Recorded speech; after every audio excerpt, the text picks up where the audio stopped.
Yiggity, and we are back. So, um, rest in peace to Nolan Wells. We had to go over his homegoing earlier today, sadly, and it was real heartfelt. So I definitely wanted to jump right back in, and we're gonna do a little recap of that, and then we're gonna get back into what's going on out here in the streets. Yes, I am Jay Lava. I scour the internet so that you don't have to. This is the Keep It P podcast, and you know how we do. Let's get right on into it. Hold on, real quick. Okay, I'm now sharing some additional video coverage of Nolan Wells's homegoing celebration, and we are going to watch what his mother, Christine Wansley Wells, has to say. We thank you, Lord, for the beautiful 18 years that you blessed us with him. Thank you for the joy he brought not only to our family, but also to his friends and everyone in the community whose lives he touched. Nolan had such a gentle, calming spirit about him. He had a way of making people feel seen, welcome, and valued. He could lift your confidence with just a few words and make you feel like you belonged. If you ever had the privilege of meeting our son Nolan or calling him a friend, then you experienced a glimpse of God's love through him. Okay, I'm now sharing some additional video coverage of Nolan Wells's homegoing celebration, and we are going to watch what his mother, Christine Wansley Wells, has to say. We thank you, Lord, All right, hold on. for the beautiful That was one piece, but then they also had a whole press conference right after the homegoing. So I kind of wanted to share that too as well. So we just gonna jump right into that and let them get that part out because it was a whole interview right after. Let me say that be mindful of the fact that these two parents have just funeralized their son, and we hope you respect that. They just got off the phone with Tyler Perry, thanking him again for paying for the funeral, and now matching me and putting up now a $100,000 reward for anyone that gives information that directly leads to the arrest and prosecution and conviction of someone if a crime was committed. We are committed in Nash Action Network and other organizations to stand for this family. It does not end with the funeral. We intend to be vigilant on this local investigation, and we intend to push as hard as we can to find out what happened, what was this cause of this tragedy. Clearly, the inconsistencies and unanswered questions leaves a serious cloud. We are not making direct accusations, and we don't appreciate those that are making them against no one. We want the truth, and sometimes the truth hurts. And sometimes the truth is also something that is required. So we'll take your questions, Attorney Ben Crump and I, and if you have something that is that you want to ask the family. Again, if you go beyond the boundaries of what is appropriate, I will stop the question, not the family, because they're not here to be ridiculed. They're here because they're mourning and they had enough heart to say they would come with us to press. Just very briefly, I want to thank Reverend Al Sharpton and National Action Network and Mr. Tyler Perry, because we're in a ferocious search for the truth. And we know there were hundreds of people on Horn Island. Many of them have contacted us saying that they believe that they need to tell the family their truths directly.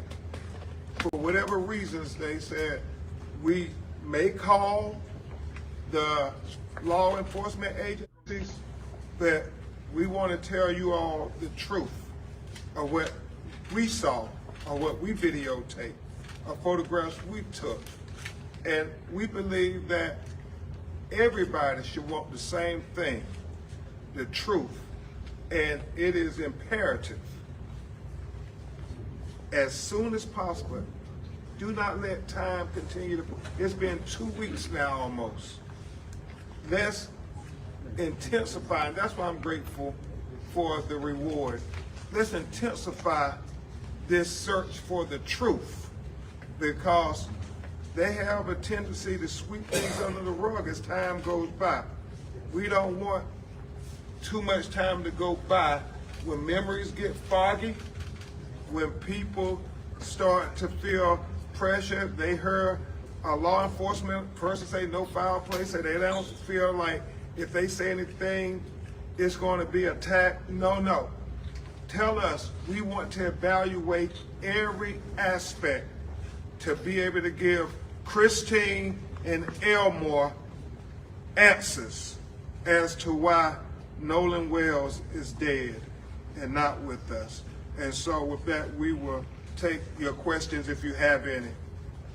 Please identify your outlet and say your name. Tristan Smith from Dateline NBC. First, thank you for allowing us here today. I'm praying for your family, and I hope you get answers to your questions soon. I just wanted to know, with the community turnout, the football players there, the state reps, everybody who came out today, what does that mean to you and your family? That means a lot. Again, that is a testament to who Nolan is and was as a person, how many people he touched. It's also a testament to those who have questioned our parenting, you know, what type of parents we are to all of our children. And we just cannot thank our community enough for rallying around us during this time. Also, again, to Colin Kaepernick, Tyler Perry, Byron Allen, like just so much love from places we could have never imagined, and we're grateful. Thank you. Thank you. Danielle Willis, WJTV out of Jackson. And again, my condolences as well to you all. We are praying for you in your time. And what would transparency look like to you all? I know we spoke about transparency during the eulogy. What are you hoping and wanting from investigators? The truth. I think that we need to hear exactly with evidence of what they say happened. I think that part of what embellished the concerns we had was for someone in law enforcement here to say, we see no foul play. So they're really going to have to show us one way or another where they go from here. The fact is that you cannot convince many of us, given the unanswered questions, cell phones, stuff taken off the cell phone, keys, all of which was at first denied. And no one turned, they did not come to the family. The family started missing him and searching for him. All of that does not add up. So what we would want to see is something that adds up to saying truth, not adds up to just some loosely connected story. The only thing I would add to Reverend Al's answer to your question, what is transparency to us? It is truly having a fair and impartial investigation, as if Nolan, the facts were reversed. It's inescapable. You know, people often talk about, you know, well, you all keep interjecting race. Well, y'all know in every situation that is a identifier when you're talking about matters. You know, we hear black on black crime. It's inescapable. And so we want to really be able to say to this family, but to America, it was a fair investigation. Everything they did had the roles been reversed racially, where they had 3 young black men and a white man, died after being on the boat, you have his cell phone. Those are the things that we're searching for. Did you search their phones? You know, we talking about Nolan's phone. Those are the questions that transparency, the autopsy, you know, we waiting for it. It shouldn't take that long. We want those answers. And so transparency is giving complete equity to this family, a fair and thorough, impartial investigation where we know that due process was respected every step of the way. And many have questions, and so we are trying to be respectful and collaborative as much as we can. We will hope that they will give the same to us. Attorney Crump, we talked before about situations like this, and I'm just wondering, does it bother you a little bit that we don't have that news conference where officials are given a timeline, where they've mapped things out for what they know, where they share as much information as they have with the public? Because obviously people are paying attention. Yeah, you know, Ryan, it's always troublesome to all of us when these investigations just take forever. I mean, 6 months to get a toxicology report back, to get an autopsy done, as if, you know, the longer we let it go, the more people forget. Other things happen, it gets swept under the rug. And so that's what's important, to have a timeline. And when you don't have that timeline, you start to say, oh, what Nolan Wells, what happened? I mean, I remember that case, but we got no answers. And so that's the trouble without having a timeline. And so that's why the people who are calling us, I mean, we have people presenting videos, and it's so helpful as we try to put this puzzle together. People are talking about their boats, and when they were out there, and when they were in earshot of Nolan and people on the boat. We need all of that information because we want to make sure what goes to the grand jury is accurate. We know when it goes to the grand jury, we never will know what happened in that grand jury. That's why we're collecting the affidavits. Did this get presented to the grand jury? It's never lost on me. It's never lost on me. You can get an indictment on a ham sandwich in the grand jury if you want to. The question is, are you trying to get to the truth? Or are you trying to help keep the truth hidden from us?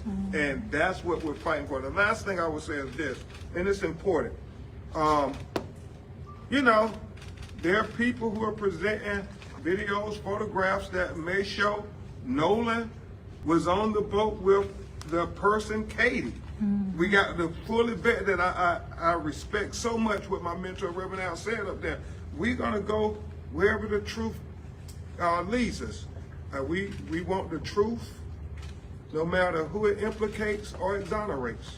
We want justice no matter who it acquits or convicts. So we know they're telling two different stories. You know, the boys telling one story, Katie telling one story. What is the truth? One more question, just obviously Mom and Dad, thank you for doing this news conference with us, but so many people from the community, both black and white, showed up today. Coaches said that they would love to have your son be their son. When you hear men and teammates reflect on your son's life in the way they have, can you explain to us what that sounds like in your hearts?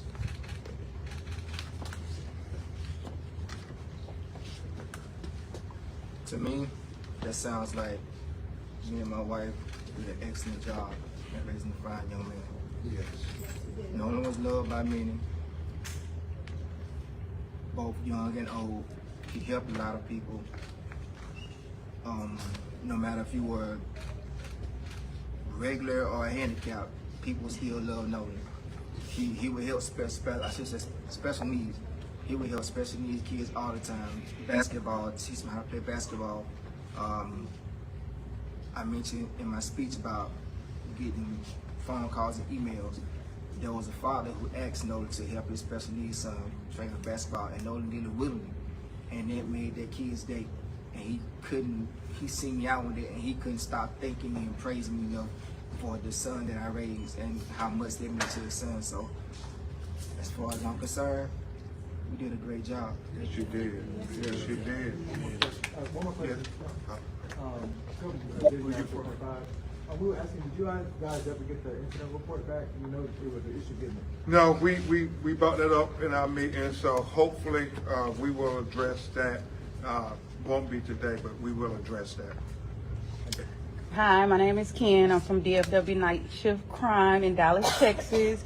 I just want to offer my condolences to you. I wanted to ask you, what does honoring Nolan's legacy look like for your family moving forward? Are there any foundations, scholarships, community initiatives, or causes you hope people will support in his memory? Absolutely. This is actually something my cousin Keezy and I have briefly discussed. But of course, with everything that's going on, we want things to kind of cool down a little bit.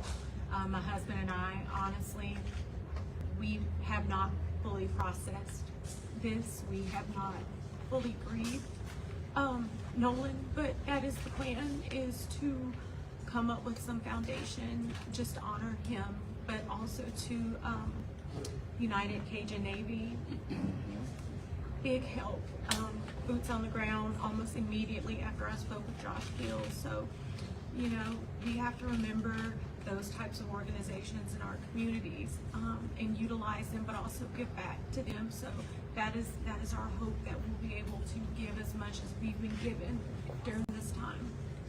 Yeah. One more question. Steve Smith with the Associated Press. Is there any update to the independent autopsy that you guys have requested? Sure. And just on that last question, very good question.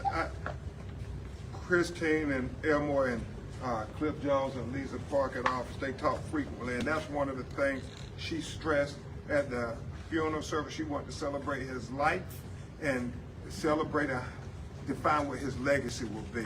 So we look forward to working to define his legacy. Nobody else is going to define his legacy but the people who knew him best. That's right. Yeah. As it relates to the independent autopsy, we are looking to have findings sooner rather than later. Obviously, you want stuff from the first autopsy because they had the body closer to time. We got the body almost 6 days later, Dr. Roger Mitchell. So there are limitations as to what he could do. So, you know, you do the best you can, but there are unanswered questions. So he's getting his report together. I believe it will be coming very soon. Yeah. I have one. Let me take one. I'm gonna take three more.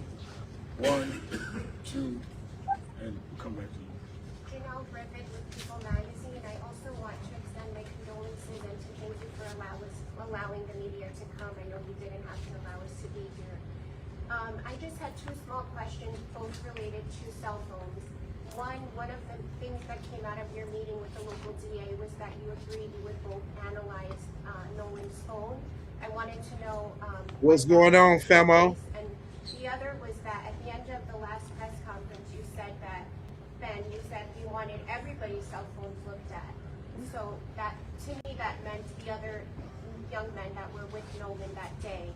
Did you communicate that to the DA, and what did she say? If so, have they analyzed their phones? Do they plan to? I did communicate that to the district attorney. Everybody hit that like and subscribe. That's a question that you have to ask them, but we thought that it's only fair if we're going to look at Nolan's phone, we should look at the other people who were with Nolan that day. Because, again, we just want equal justice. We think that if Nolan was on that boat, roles were reversed, they would look at his phone, and so that is going to be important. We have not established a time yet of when we're going to do the mutual inspection of the cell phone. We have to do some technical things. We're getting our experts together, working with phone companies and so forth, but we hope to do that sooner rather than later. This was a big first step for the family getting through the day, so now we can get laser focused on all those things to finish this investigation. Will Paulson with WWX. Ben, you had mentioned that It had been a couple of days, I think you said 6 days, since after the state's autopsy was done before you were able to get access to the body. I know whenever it first came out, it was being flown to DC and then autopsy planned for that Friday. Can you confirm when that autopsy was done? They had weather issues, so I do think they got the body Friday night or Saturday morning, around that time. Was that the same day that the autopsy was? I can't confirm that. I know they received the body, and I think they immediately went to it. It would be in the report the date they did the autopsy. Yes. Miss Selena Charles for Purpose for the People. You guys are supposed to be having a rally on the 26th. Is that still going to occur? Well, I think that was the community, people who are activists who we're very grateful, standing up, demanding a fair and impartial investigation. And we want to say thank you to all the community leaders and activists standing up saying, no, we want a timeline. We want transparency. We want them to check cell phones. We want everything that you would have done had it been your child. So that's what they're going to be talking about on the 26th. Thank you. All right, y'all. Thank you. And look real quick, y'all, just to get up to Spizzy, this is what's going on now. $100,000 for any information about Nolan Wells' last few moments on Earth. This is insane, guys. We got a huge update in the Nolan Wells case. So Al Sharpton, I just told you guys, just did a video about this. Al Sharpton just dropped 50 grand as far as a reward for any information about the last moments of Nolan Wells' life. Tyler Perry was watching the funeral from his castle in the sky and finally said, hey, you know what? I'm compelled. I feel moved. I'm going to drop 50 grand as well. So now the reward is a cool $100,000 for anyone that knows anything in connection to or revolving around the disappearance or the last moments that Nolan Wells was on this planet. This is absolutely huge news, guys, because like I said, there has not been any rewards ever mentioned at all in this case, and now we got some serious movement with that $100,000 reward. Now, I hope people don't use that and just straight up start lying, because we ain't got time for that. So hopefully, for those of y'all who know anything and were too scared to speak out, maybe this will give you incentive to speak out now too. All right? But what are your thoughts on this? Comment down below. Let me know your thoughts. Hit the like. Hit the follow. Yeah, my man. These updates. I mess with my man Floyd. Matter of fact, let me go ahead and throw that like on that joint. Floyd, he be busting it down. But if y'all didn't know, oh yeah, it's 100K on the head now, buddy. So it's actually getting pretty interesting and pretty deep, right? But I'm just saying, man. We finna go across all the videos. Now this timeline is set into two possibilities, right? But just because of some of the things that I'll be seeing in the chat, I want to make sure that I explore all possibilities. So I gotta go swing around to my girl Kim. My girl Kim got a very good question. How do rituals work? I'm not sure how KKK rituals work. It's from my understanding that the KKK don't want a dead black boy's body, right? They want to murder. They want to kill the black kid in front of everybody, right? Which means if it is a KKK thing, the Friends had to drop him off alive to the KKK. The Friends would have never delivered him dead to the KKK, right? I mean, right? I don't know. Listen, say what you want about Kim, but what she's explaining, let me break down what she's explaining real quick. What she's explaining is that these is the same people that used to do lynchings. Lynchings ain't socially popular no more. But like I told y'all, that thirst, that initiation, that focus of energy and power on killing, basically, they have to come up with new ways of doing that. So now we dealing with two different timelines, because now we got Katie involved, which we always suspected from the beginning, and then we got the homeboys involved. But like she said, maybe it wasn't their job to do the job. Maybe it was their job just to get him there. You know, when you think about back to when they said it was supposed to be other people on that boat, but at the last minute couldn't go for whatever reason, right? It's real strange. It's a lot going on here. But let me let her rock out though. Oh, about these fucking KKK. But what I'm reading is that they like to like all get around and like hang little black kids from trees and watch it because they're fucking psychos. What good would just delivering a dead kid to the KKK do? Like for their ritual, you know? So could it have been possible that Nolan was still alive at Fort Bayou and they just dropped him off at some random dock for the KKK to pick him up? Or, you know what I'm saying? I don't know. I still think something happened at the basketball. Hey, only reason I rock with her like that, man, because you know what? You can't rule out anything, though. And y'all over there in the chat, y'all don't understand why we come from where we come from and what we think about, because there's history beyond this thing, right? There's history. Now, my man say that there was an aspect of the witnesses that we needed to pay attention to. Wait, today is Nolan's funeral and we got more information. This information right here I'm about to explain to y'all is going to explain everything that's been going on with this misinformation. But on such a sad occasion, man, that funeral. Well, anyway, let's get to it. Pray for this mom, y'all. Now, y'all know how we've been getting stories left and right about the boys did this, the little daddy boat, the cousin on the run, all of that. Well, people from the town are telling us this is done purposely to muddy the waters and confuse us as to what's going on. Yeah. This person that came out, this witness said that the people who are close to the boat altercations know exactly what's going on. So to try to divert it, they are coming up with a million different stories just to throw us off and make it to where we can't even prosecute nobody. But it ain't gonna work, but it gets worse. I'm even hearing Nolan, they even had his wallet. Now, keys, phone, and wallet. What the hell was he supposed to do?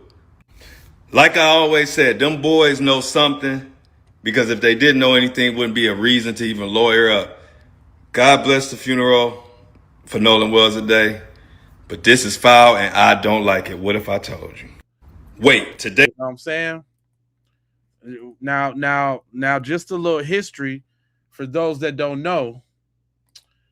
The reason why I call Shorty the devil, and hold on, let me show you her face, because you know how I do. I want y'all to have an accurate depiction of these people that we talking about.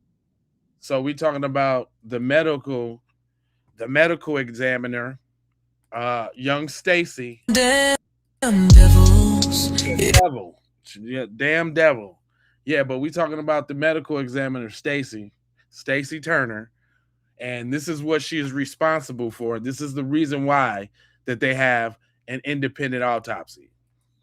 So I know there's been a lot that's circulating that's being said about Dr. Stacy Turner, who is the Mississippi State medical examiner. Thank you. And so she is the person who would be dealing with Nolan Wells' body. And this is the reason why it's being said the Wansley Wells family wanted a independent medical examiner to look at Nolan's body. And so I'm going to read you a little bit about her. Okay, so you have a better idea of who she is and what's going on as far as she's concerned. Dr. Stacy Turner is Mississippi's chief medical examiner, overseeing death investigations for the state, not just Jackson County. She holds a powerful position. Her rulings can determine whether police-involved deaths are investigated as crimes. Very key issue here in what the family is seeking, for this to be investigated as a crime. And of course, if she rules it as not a crime, then it'll be dismissed and the state will not care how much of a protest everybody is making. Let me tell you about some of her rulings. The Damian Cameron case. In 2021, 29-year-old Damian Cameron, a black man, died after a struggle with Rankin County Sheriff's deputies. Witnesses described two deputies kneeling on his neck for more than 10 minutes. His face was swollen. Do that sound familiar, Derek Chauvin? Do that sound familiar? Swollen and bloodied with signs of internal bleeding in his neck. Dr. Turner's ruling.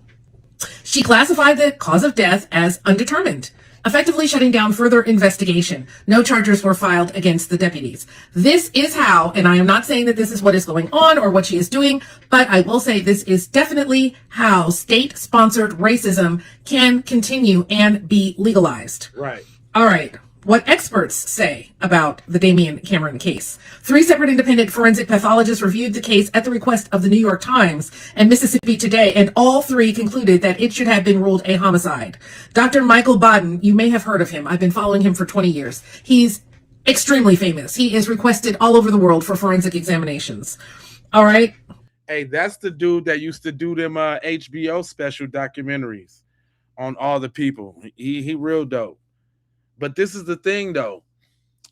If why ain't they released the autopsy yet? It don't take this long to show somebody that they drowned. All of y'all little F boys over there in my chat. It don't take that long. But go on. Go on ahead, Mom. He also did performed the George Floyd autopsy, said this person died of asphyxia, which is asphyxiation, which is strangulation, choking, blockage of the airway, because of neck compression. There's really nothing undetermined about it. All right, the next case, the Goon Squad connection. One of the deputies involved in Cameron's death, Hunter Elward, later pleaded guilty to federal charges for torturing and sexually humiliating 2 black men in a separate case. I'm gonna let that sit there. The embalming allegation. According to claims from the Shannon Wilson family, Dr. Turner's office involved their loved one without permission, destroying any evidence that could have proven their case. Oh, honey, that's a famous one. Police departments are famous for sending a body to the funeral home without consent or knowledge of the family and having the body embalmed, which ruins all of the potential forensic evidence. What kind of people you ask would do such a thing? Devils. Get a good look. That's what they look like, y'all. They be normal on the outside and fire-breathing snow roaches on the inside. Devils, y'all. Straight devils. Go on. Police departments love doing that. That's an oldie but goodie.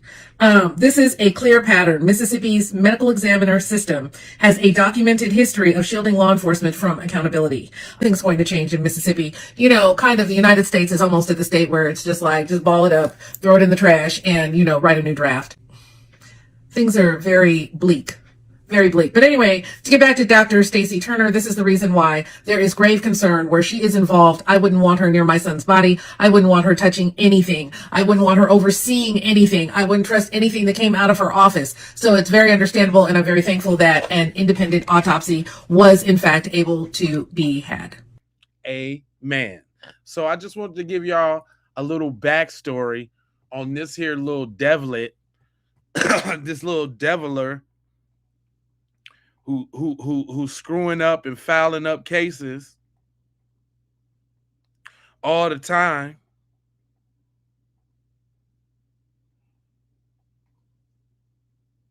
Yeah, that's y'all. Yo, what? Yeah, that's you. That's your peoples right there. Get a good look.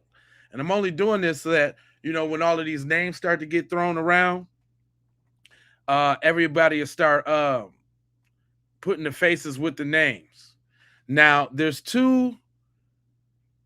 has been 2 roads with this here whole thing, right?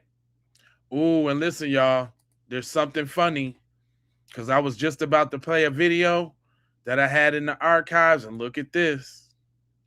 It's been taken down. I'm telling y'all, it's getting spooky. It's getting real spooky. This right there, that little glimpse right there, that's crazy. Right? But hold on, let me, y'all look at this devil here real quick while I get the other video. Hold on real quick. All right, here we go. Because I told y'all, now we finna shift the focus from this devil right here, and then we finna go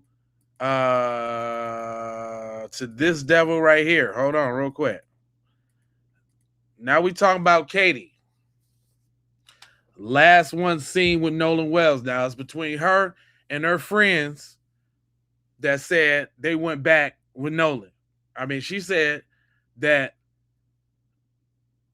Nolan was going back with his friends. Nolan's friends, quote unquote friends, said that they was going with her. So I want to hear this little piece real quick. My brother, shout out to my brother Max, the Max Vault. He said the story do not match up. Where's Katie? They said Katie was the person that Nolan Wells was talking to. He met Katie that day. Well, check this out. We about to hear something because Katie met up with Nolan's mother. Okay. And what she said now is raising a lot of eyebrows. Now, I told you guys there's something crazy that happened with this situation. He didn't just walk away and drown, man. And what she told the mother is just going to leave you like, wow, something probably really did go down here. Take a listen to this. Here's the development that changes the shape of this case more than almost anything else this week. Katie, the young woman Nolan spoke with in his final confirmed minutes on that beach, has finally been heard from directly, not through a relative's Facebook post, but through an actual in-person meeting with Nolan's own mother. According to Christine, she and Katie sat down together, face to face. And Christine has said plainly that what Katie told her does not match the story she's been hearing from everyone else. This represents a real shift from where this case stood even a week ago. Up until now, everything attributed to Katie had arrived through intermediaries. First through a family friend, worth walking through carefully, because the details matter, and because Katie's actual account is more specific and more limited than a lot of the public conversation around it has suggested. According to Christine, Katie has been consistent from the very beginning. She and Nolan met that day, spent time together, and eventually parted ways. Katie then got back on a boat with her own friends, separate from Nolan's group. She assumed, based on their conversation, that Nolan was heading back to rejoin his own friend's boat. Here's the detail that matters most. Katie never actually saw Nolan get on that boat. She assumed it, based on what he told her, but she did not personally witness him rejoining his friends. That distinction is genuinely important. It means Katie's account isn't a direct eyewitness contradiction of the friend's story, in the sense of her having seen one thing while they claim another. It's closer to this. Nolan told her his intention. Whether he actually followed through on that intention before whatever happened next is something nobody, not Katie, not the friends, not the family, can currently confirm firsthand. Both an assumption based on a genuine conversation and a claim that he chose to stay can technically be true at different moments if something changed between the conversation and whatever came after it. I think it's worth sitting with why this nuance got flattened so quickly in a lot of public coverage of this. Okay, so you heard that, right? She told Nolan's mother that, yeah, she hung out with him, but he said he was going back with his friends. Okay, that's not what his friends said. His friends said he was staying with Katie. Right. Katie said no. His plans were to go back with his friends, even though she didn't see him get on the boat. She said she left with her friends. She's honest. She said, I didn't see him get on the boat, but he said that he was going back with his friends. Okay, that completely contradicts what they were saying. They said they left him because they were having boat trouble. Okay, it's a complete contradiction. And here's the thing, they lawyered up. Understand that people say you have to lawyer up just because. Listen, there was no reason to lawyer up if you left and you left him behind and he went with someone else. You should be helping with the investigation. No, there's a contradiction to this story. You know why there's a contradiction to this story? Because something is not right. Yes, indeed. I know a lot of people tried to gaslight, and I understand from the comment section perspective, there's people there that's not real. And they had a whole big thing on this, on why that's the case on the internet. They send bot farms people away. Oh, you talking about like what's going on in my chat right now? I know what my senses are telling me. Because are you talking about the ones that's in my chat right now? The bots in my chat that's saying stuff right now? You talking about them? You know what?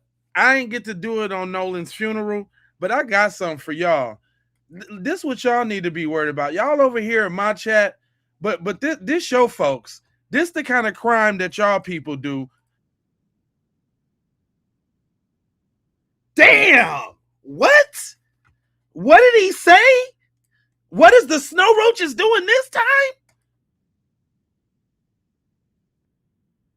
Damn! Y'all over here in my chat right now, and y'all could go be making a space right now about this. Y'all got an epidemic in your community, man. Y'all need to save them children, man. They ain't even safe at home. You over here talking about Nolan this and Nolan that, talking about Carmelo this and man, what about this scourge in y'all community? What about that? Can somebody answer me why this is going on?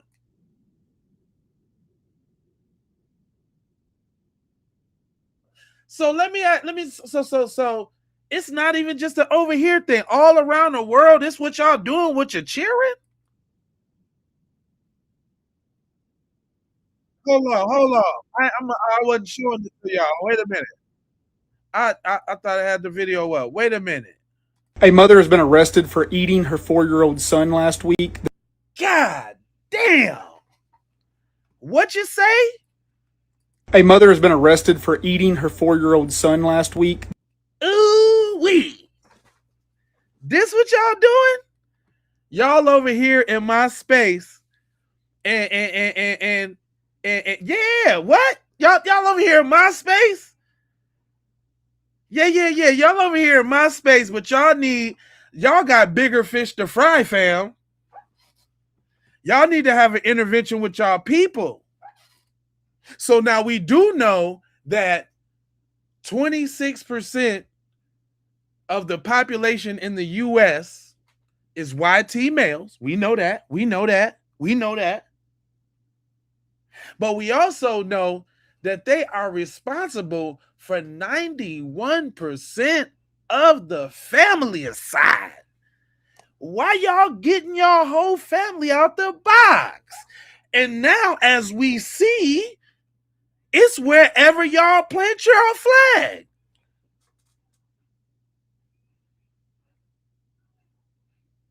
Y'all wiped out all the indigenous people over there in Australia.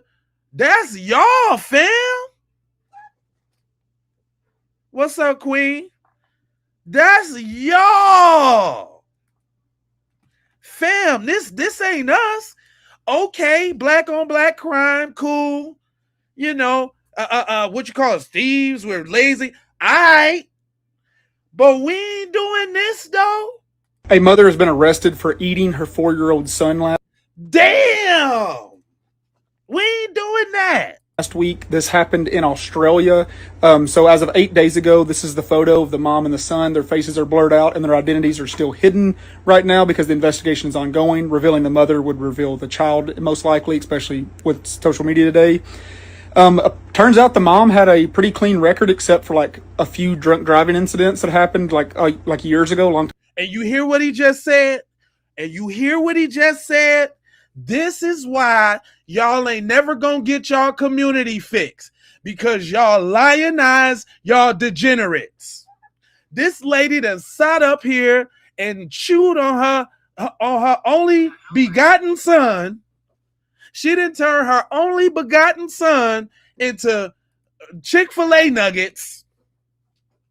And you heard what she said? She's pretty much a good person. She only got a couple DUIs. What? Huh? What you say? Y'all lie. And listen, this is news from over there or wherever it's at. But you notice how the news always gets on code with their little white killers. And she just had a little DUI. But she ate her son, though. You don't think that's worth a little demonization? Just a tag? We just gonna sweep the whole reason for the article under the rug. A few drunk driving incidents that happened like But that's it. Pretty clean record, except for like she had a pretty clean. Look, how do you speak positively about somebody who just nibbled on a toddler? How does this happen? Is this y'all? Is this y'all? This is why I show y'all as devils. This is why. Because guess what? We ain't doing none of that. Ain't nobody nibbling on shorties, fam. All of y'all, all y'all, every last one of y'all.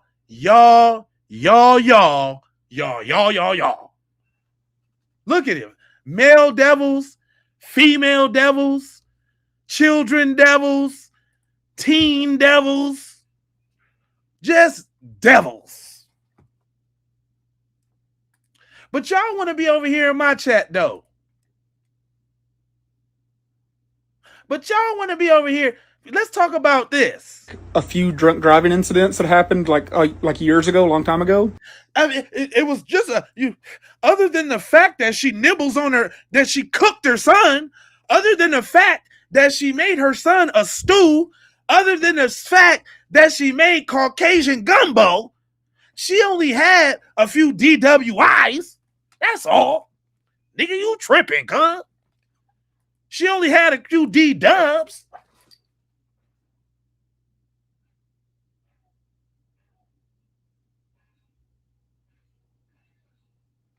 Oh, I'm just waiting for the Twitter fingers and all the justification. I don't see y'all punks typing right now.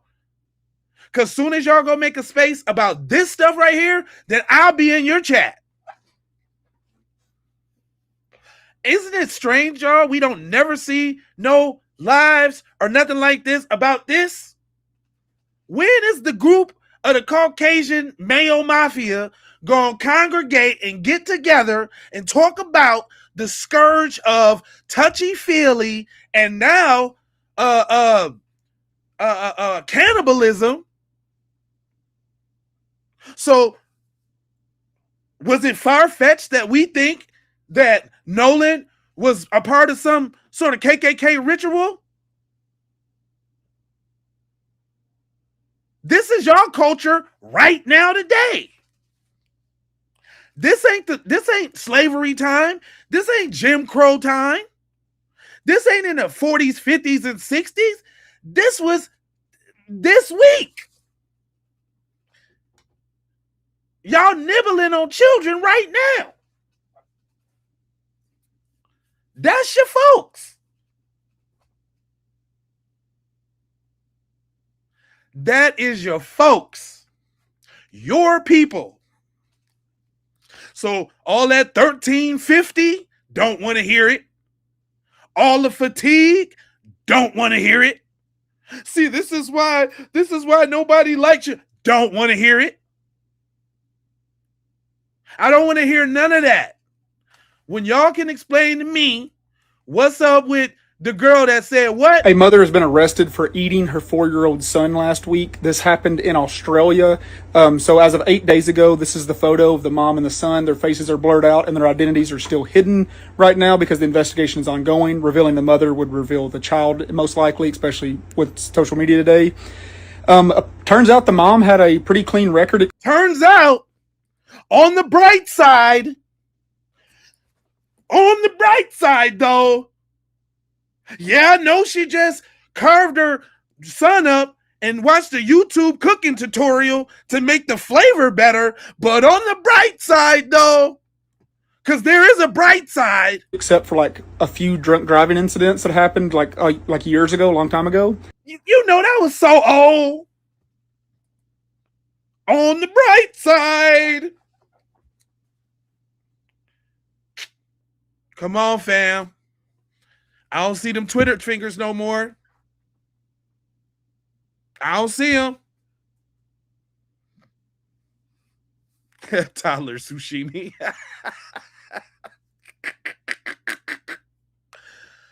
Oh, God. Are you scanerious? On the bright side, she only had a few DWI though. Other than that, she's a swell gal. That's what y'all doing? And Australia is all white. You can't say it's a smear of black nothing there because y'all wiped all the Tasmanians out. It ain't no niggas there. Who you gonna blame? It ain't no niggas there.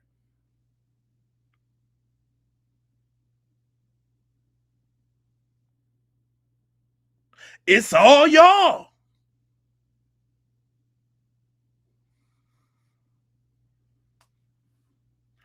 I hate white people who eat their children. Who is that say? Casey Grazy? I hate white people that eat their children. You damn Skippy. Don't you? Do you like white people that eat children? Hold on, I might have you confused. I might have you confused. Do you like white people that eat children, man? Phil? I'm sorry, I didn't mean to assume. Is that how you get down?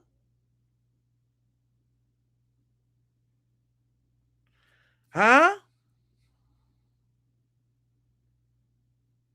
I'm just saying, I mean, if that's how you get down, brother. But go, we ain't even got past the first part of him telling us what she did and simultaneously letting us know it's okay. That's just what we do. But 18 months ago, they're not releasing all the details yet. 18 months ago, Child Services was contacted about the pair.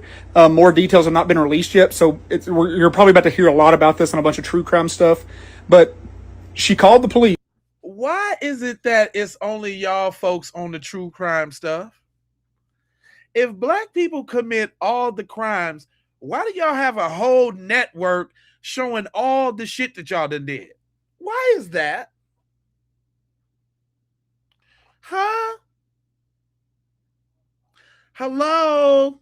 McFlizzle, hello? Anybody there? Twitter fingers. Texter Dexters. Where you at? Toddler. The other white meat. That's what y'all on?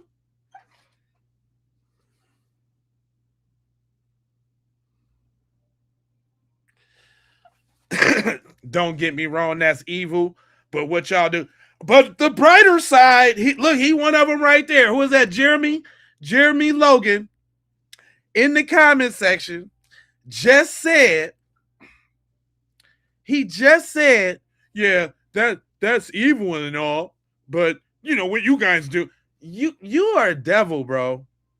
That's why, listen, y'all, that's why I let him rock out in the chat. For those of y'all that's just wondering coming in and wonder why it's so much riffraff in the chat, that's why, because they are the biggest examples. Your boy Jeremy just said that's evil and all, but eating your baby is evil and that's cool. But the little gang violence shooting that y'all do, oh, that's terrible. All the people that were shot in Chicago, it's terrible. Chicago. But eating a baby ain't? You just like the news reporter, fam.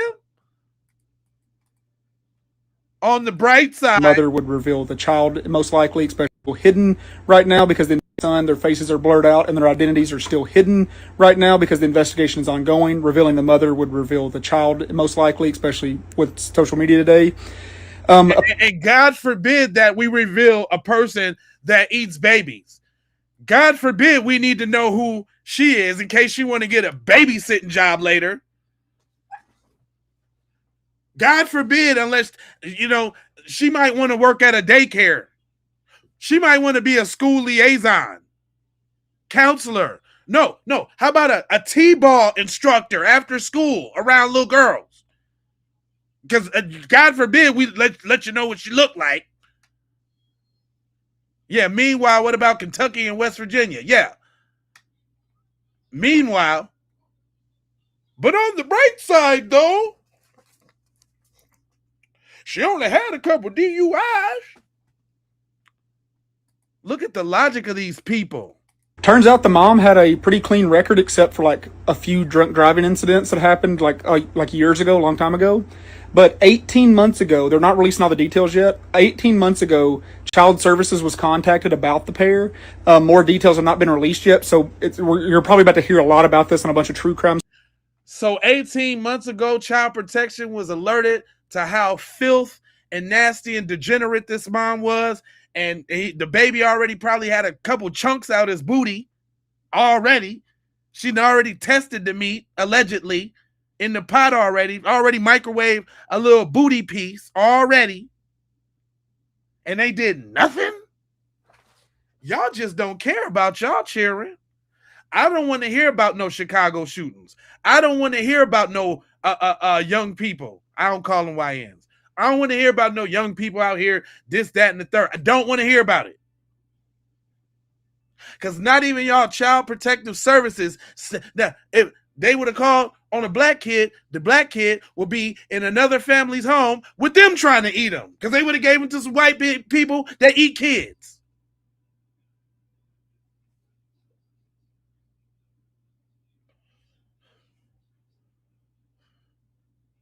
Yeah, they tried to sweep that under the rug. You damn skippy, they did. You damn skippy, they did. At the child's expense. You guys are despicable.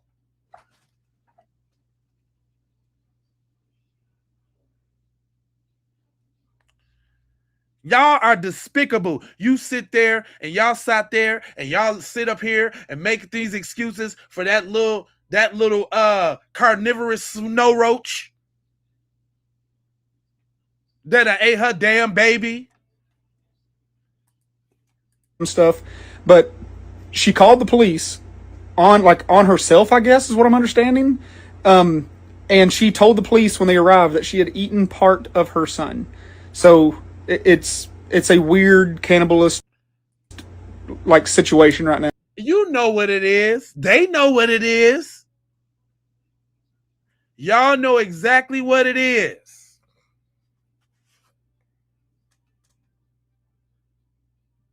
Y'all know exactly what it is. Y'all know what y'all eating. So since family side for YT males in this country is 91%, who got the other 9%? I told y'all, listen now. I'm going to tell y'all, and I'm going to tell you again. Them lynchings didn't go nowhere, y'all. They still had to figure out how to torture and how to saute some black meat. And no, it ain't no fun when you do it by yourself. It's got to be a group sport. That's why we seeing all of these hangings, because it got to be a whole bunch of them there. Not only to be there, but to take pictures and all that. It's in their blood, in their DNA. Look, let me tell y'all something. Let me pose y'all a question, y'all, for the people that's following and paying attention. I'm gonna pose this question to you real quick. Here, let me look in your little optical retinas real quick, so you can get what I'm saying. If slavery and the traumas from slavery is passed down to us through DNA, that's been proven. Is savagery and devilishness, chaos, mayhem, is that passed down through their DNA too? It's looking that way. I'm asking for one of my friends.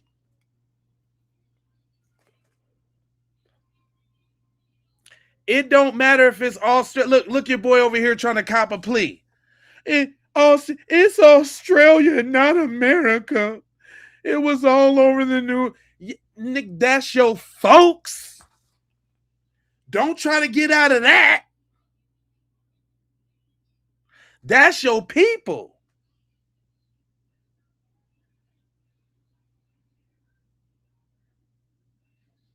Oh, I'm a clown for that, Jeremy? Nah, that one hurt. Yeah, that touched your little Rumpelstiltskin, huh? Hey, it's facts, my guy. It's facts, my guy. Look at what you're doing right now. You sitting up here. You. What are you typing for? I'll tell y'all what he's typing for. Right? He has the delusion of grandeur to think that he could come to a black space and say some things in the chat and have everybody crushed by the mighty wit and the gall of a white guy. Man, shut up. You sound stupid. And y'all don't get nothing but checked over here. That's right. Still coming from the caucus. Eunice. Where you tapping in from? Eunice. Still coming from the caucus. What you talking about? Huh? I can't hear you, Twitter fingers. Texter Dexter. Huh? You still looking on the bright side because she only got a few DWIs? Now, so she has been sent off for mental testing. She ain't nothing mental about her. No, y'all notice they try to do that, right? Look, let me give y'all some game. That's they lone wolfer right there. They always try to make now dig this. White people do the same shit over and over and over all the time, right? But somehow the ones that do it is mental. Somehow they're mental. You want to know why that is, y'all? I say, do you want to know why that is? The same reason they over here in the chat right now about this Nolan Wells situation. Because they don't want everybody looking at them for the verminous, cannibalistic, degenerate cave devils that they are.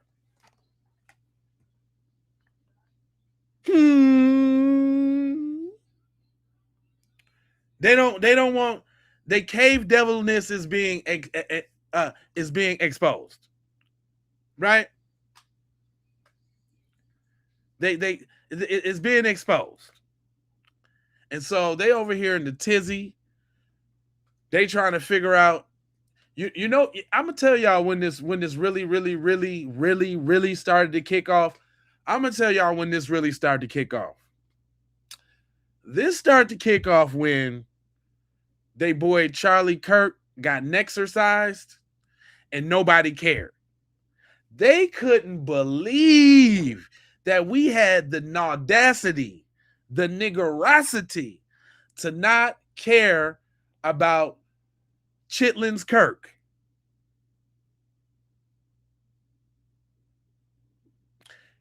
They start, if y'all notice, man, they've been on a they've been on a decline, y'all, ever since nobody was having any sympathy. Because let's keep it real, you know, up until a certain point, you know what I'm saying, black people was with the identity politics, and you know what I'm saying, when they go low, we go high, and you know, man, you don't want to make fun of nobody deaf, man. That ain't cool, man. You know what I'm saying, on some moral. Man, that all changed when they little buddy croaked. When they little buddy kicked the bucket. When he got caught talking out the side of his neck.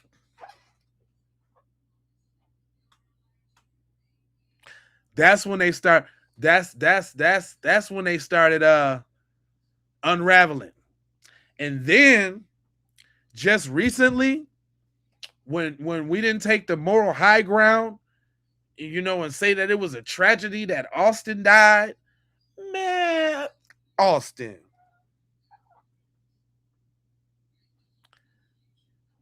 We was like, man, and cuz Austin who?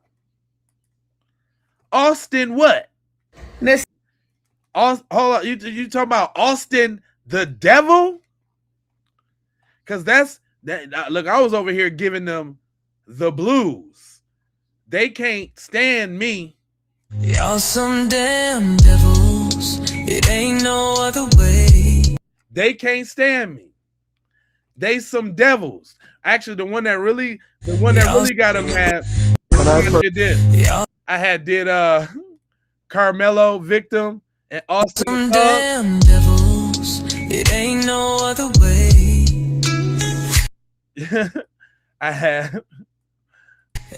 had put the angel wings behind Carmelo and put Austin in the thug category, the devil category. Yeah, we talking like that. Yeah, Carol. Yeah, we doing it like that. You're sick, dude. Shut up, Carol. Do you remember the Austin challenge, Carol? Huh? You remember that? We wasn't even getting with y'all glamour back then. We was letting y'all slide back then. You remember the Austin challenge, Carol? Huh? Huh? You remember the George Floyd challenge, Carol? Huh? Grown ass devil white men, little devil teen white men putting knees on necks, laying in the ground with Skittles and Arizona tea. You remember that? Yeah, before you trolls start, hit that like button. It's free. You remember that? Because I'm gonna go a couple rounds with you.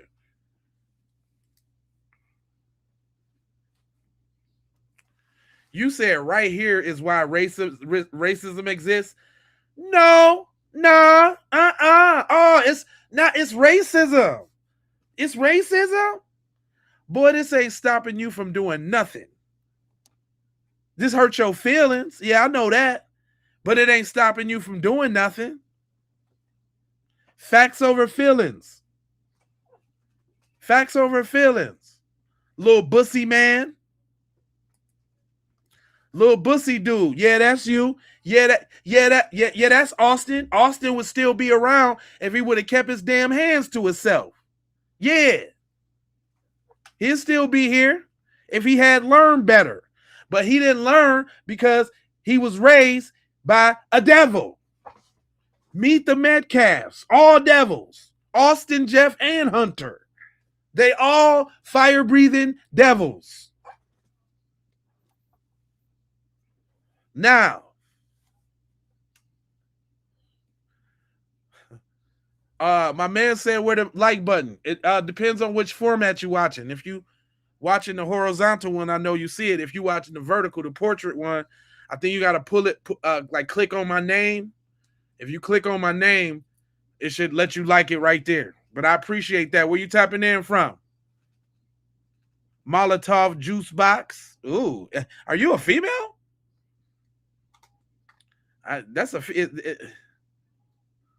He said, where's the love button? Like, where's the love button? I didn't even read that right. My bad. But I appreciate the love, though. Straight up, though. This what I'm saying, though.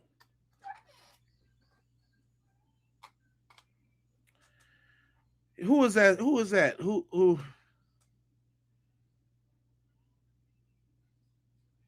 Corey Combat? Karahi Combat? What? Why you say your little weird ass name?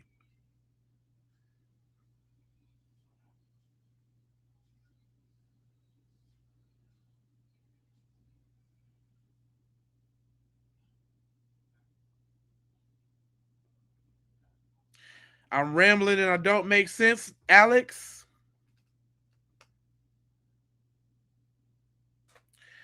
Why are you here, Alex? Ask yourselves that. What kind of dweebs do y'all gotta be to be in somebody's chat and say some stuff like it really matters? Cheers, mate. Where you from? Overseas? I know what that means when you say cheers. Where you from?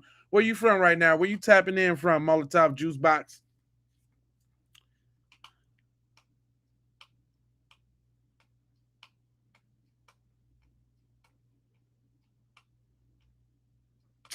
I bet you keep a towel on your neck cause your gap's so big you be spitting everywhere. That was too long and drawn out. Stop trying to Jones. That ain't something for you, homeboy. That ain't something you could do. Who is that? Terrence?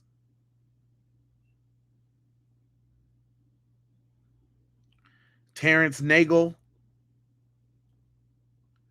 Terrence Nagel. That was garbage, my friend. But anyway, back to the proceedings. You know what I'm saying? Shout out to my girl, Ahmadiyah Shakur. She said some slick shit about Tariq, but that's all good. She's still busting down the facts, though. Hold on. Hello everyone, I'm Dr. Ahmadiyah Shakur. So today they finally laid Nolan Xavier Wells to rest in a beautiful homegoing service. Let's get into it. Nolan's parents really showed their resilience. They showed courage and strength, even though they're going through all of this grief and they're still trying to fight for justice for their son amid all of the hate that has been exhibited towards them just because people want to be nefarious. These people have not done anything other than try to get justice for their sons. And then, you know, I was thinking about how News Nation, the lady Katie that had Teslin Figaro and Officer Tatum on there, when the caption or the headline was tell Nolan's family, and this was basically Officer Tatum, these were his words, but Katie used them as the headline, basically saying tell Nolan's parents to stop interjecting race into the situation. That's interesting because his parents have never said that it was about race. In fact, they said that they hoped, they didn't want to think that it was about race. Okay, so please pay attention. You know, the people that are making this about race and who've made it about race since day one are the hateful minions. You know, the ones that are sending them the hate mail.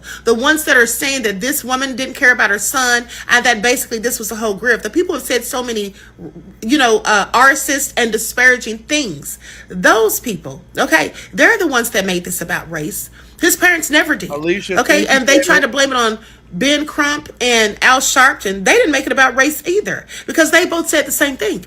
We don't know if it was about race, but we can't discount that it could have been. That's what they said.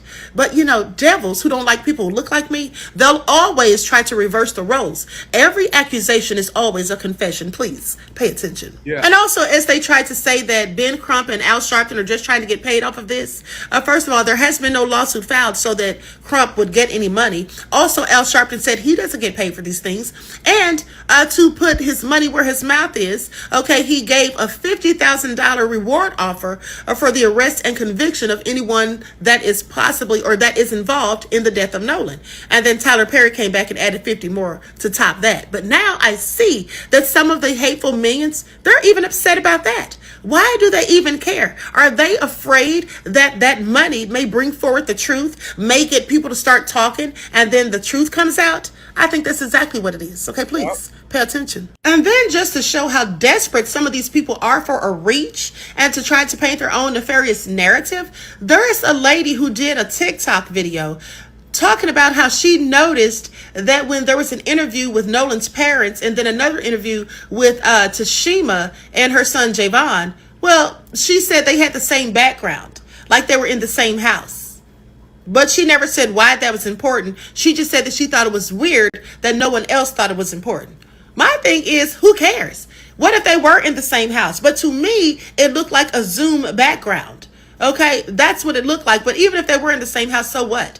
They've already said that they're friends, that their children grew up together. So I don't understand what her logic was or what was her point in pointing that out. Right. You know, it's interesting that she points that out, but doesn't seem to think it's strange that Nolan's so-called friends never bothered to tell his mother that they had his phone and that she had to track it, that they never bothered to just offer up the keys and the phone and the wallet, but the parents had to go and retrieve those things. Right. She didn't think that was interesting. She didn't find that weird, but she thought that they had the same background in a video when they were being interviewed. If they were trying to hide anything, wouldn't they possibly have just, gone in two different rooms, even if they were in the same house? Because if they went in different rooms, I'm sure the backgrounds wouldn't look exactly alike. And so were they hiding anything? I don't think they were. So what was her point again? Okay, please, make it all make sense. Now, we also have found out recently, because of the GPS data being released, that Judge Ashley Cole wasn't so truthful and forthcoming about the timeline. Okay. And then also, speaking of her, she said that she has received bomb threats. Okay. All of these threats, and she posted them on her social media. Now, what I find interesting about that is that she previously said that she didn't want her young children to be seen, and all of that. So she shut down her social media real quick. But now it's back opened up. Okay, because she wants everybody to see her receipts where she says that people are threatening her. Now, mind you, some of what she showed isn't threats. It's just people talking trash, saying that she's a liar, accusing Warren and his friends and all of that. They always playing victim. And it's not just, people who look like me. It's also people who look like her. But as it pertains to the bomb threats and all the other stuff, it all seems so ridiculous because the person was literally telling her, and it all came from the same account, but the person was literally telling her that they're going to send the bomb and where it's going to be and, how long she has before it detonates and all this stupid stuff. First of all, I wouldn't even have taken that serious. Well, I would have taken it serious enough to call the police, but I wouldn't have been so concerned about it because if they really were going to do something like that, why would they be telling all of the details? Why would they be sitting there saying what they're going to send, when they're going to send it, what it's going to look like, what kind of packaging it's going to be in, and how long you have before it detonates? Okay, it clearly sounded like someone just either trying to paint a narrative to portray her as the victim or someone who was just trying to be malicious. Okay, please pay attention. All I'm saying is that when people make threats and they're serious, they don't usually tend to lay out all of the details of the threat. And so supposedly this is why the FBI came down there to investigate the whole thing, because clearly that sort of threat would warrant a federal investigation. Okay, but in my opinion, this is nothing more than a Darvo tactic being used. Okay, please pay attention. If you don't know what that is, it's basically when someone who's a wrongdoer, okay, or someone who's accused of doing something wrong, rather than accept accountability, they just basically deny, attack, and reverse the victim and the offender. So they basically switch places, making themselves out to be the victim. Okay, please pay attention. Now, mind you, I'm not saying that's exactly what's going on here. I'm just saying that's what I think is going on here. It's my opinion. And just the other night, I was watching the movie Mississippi Burning, based on a true story about the 3 civil rights workers who went down to Mississippi to try to get people registered for voting. 2 of them were YT and 1 of them was VOK. They all turned up deleted, right? And the sheriff, who was a member of Triple K, got the other members of Triple K, who were also in the police department, to take them out. Now, thing is, when the FBI came down there and launched their investigation, what the sheriff was quick to say was that it was a hoax by that fella, Martin Luther King. That's what he said, that it was all a publicity stunt for the FBI.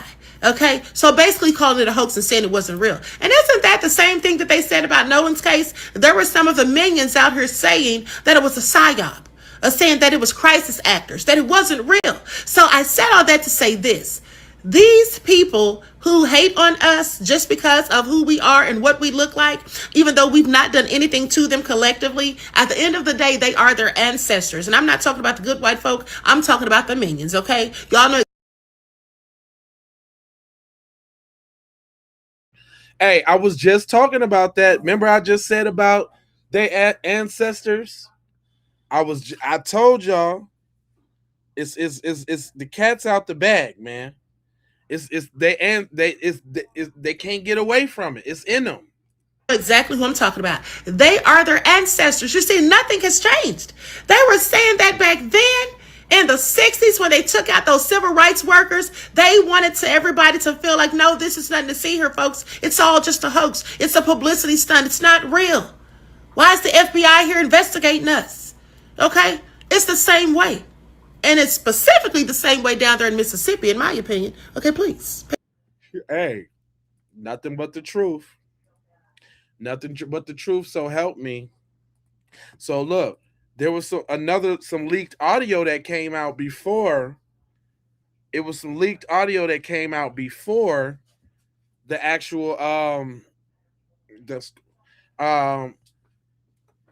before the press conference, and I'm gonna have to go back to Tish real quick because she said that this should have been revealed before the actual press conference came out. Here's something that's pretty wild. Of course, I cannot verify this 100%, but I'm going to play something for you. You're going to listen to it, and I'm curious. My question is, did this woman give any other identifying ID? Was there more to the conversation maybe that we just aren't privy to? But did she legit call up and just say, I'm so-and-so from this place, and they just gave her information on the investigation? This is Penelope. I'm with Folded News. I spoke with the sheriff about Nolan Wells. He stated to me that the body found on Horn Island is likely to be Nolan's. Has there been an official statement yet from the coroner confirming? No, there has not. The deceased that was found does match the description of Nolan Wells, as well as the clothing. There's no reason to believe it's not him, but just given the circumstances and the condition of the remains, we're doing a DNA test to confirm 100% that it is him. Were there signs of foul play or? The autopsy will be conducted tomorrow morning, so I don't have any information as to that at this time. Okay, and do you know who? The autopsy will tell us those details. Anyway, this is the information that was leaked prior to the public announcement regarding Nolan's body being found. And y'all correct me if I'm wrong, but I do not believe prior to the official statement, the official press conference, that they are supposed to be giving information out to the public, much less people they have no idea are who they say they are. So this is really sus and seems very unprofessional. Here's something. Yeah, there's a lot going on. That right there says a lot. I don't know. Hey, man, I don't know, man. Yeah, but listen. Oh, excuse me. Stuff is coming out, and we can't leave no stone unturned. You know what I mean? And listen to this. I want to talk about this one interview with these so-called experts with your boy here.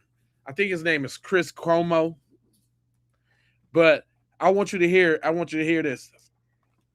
I want y'all to hear this real quick.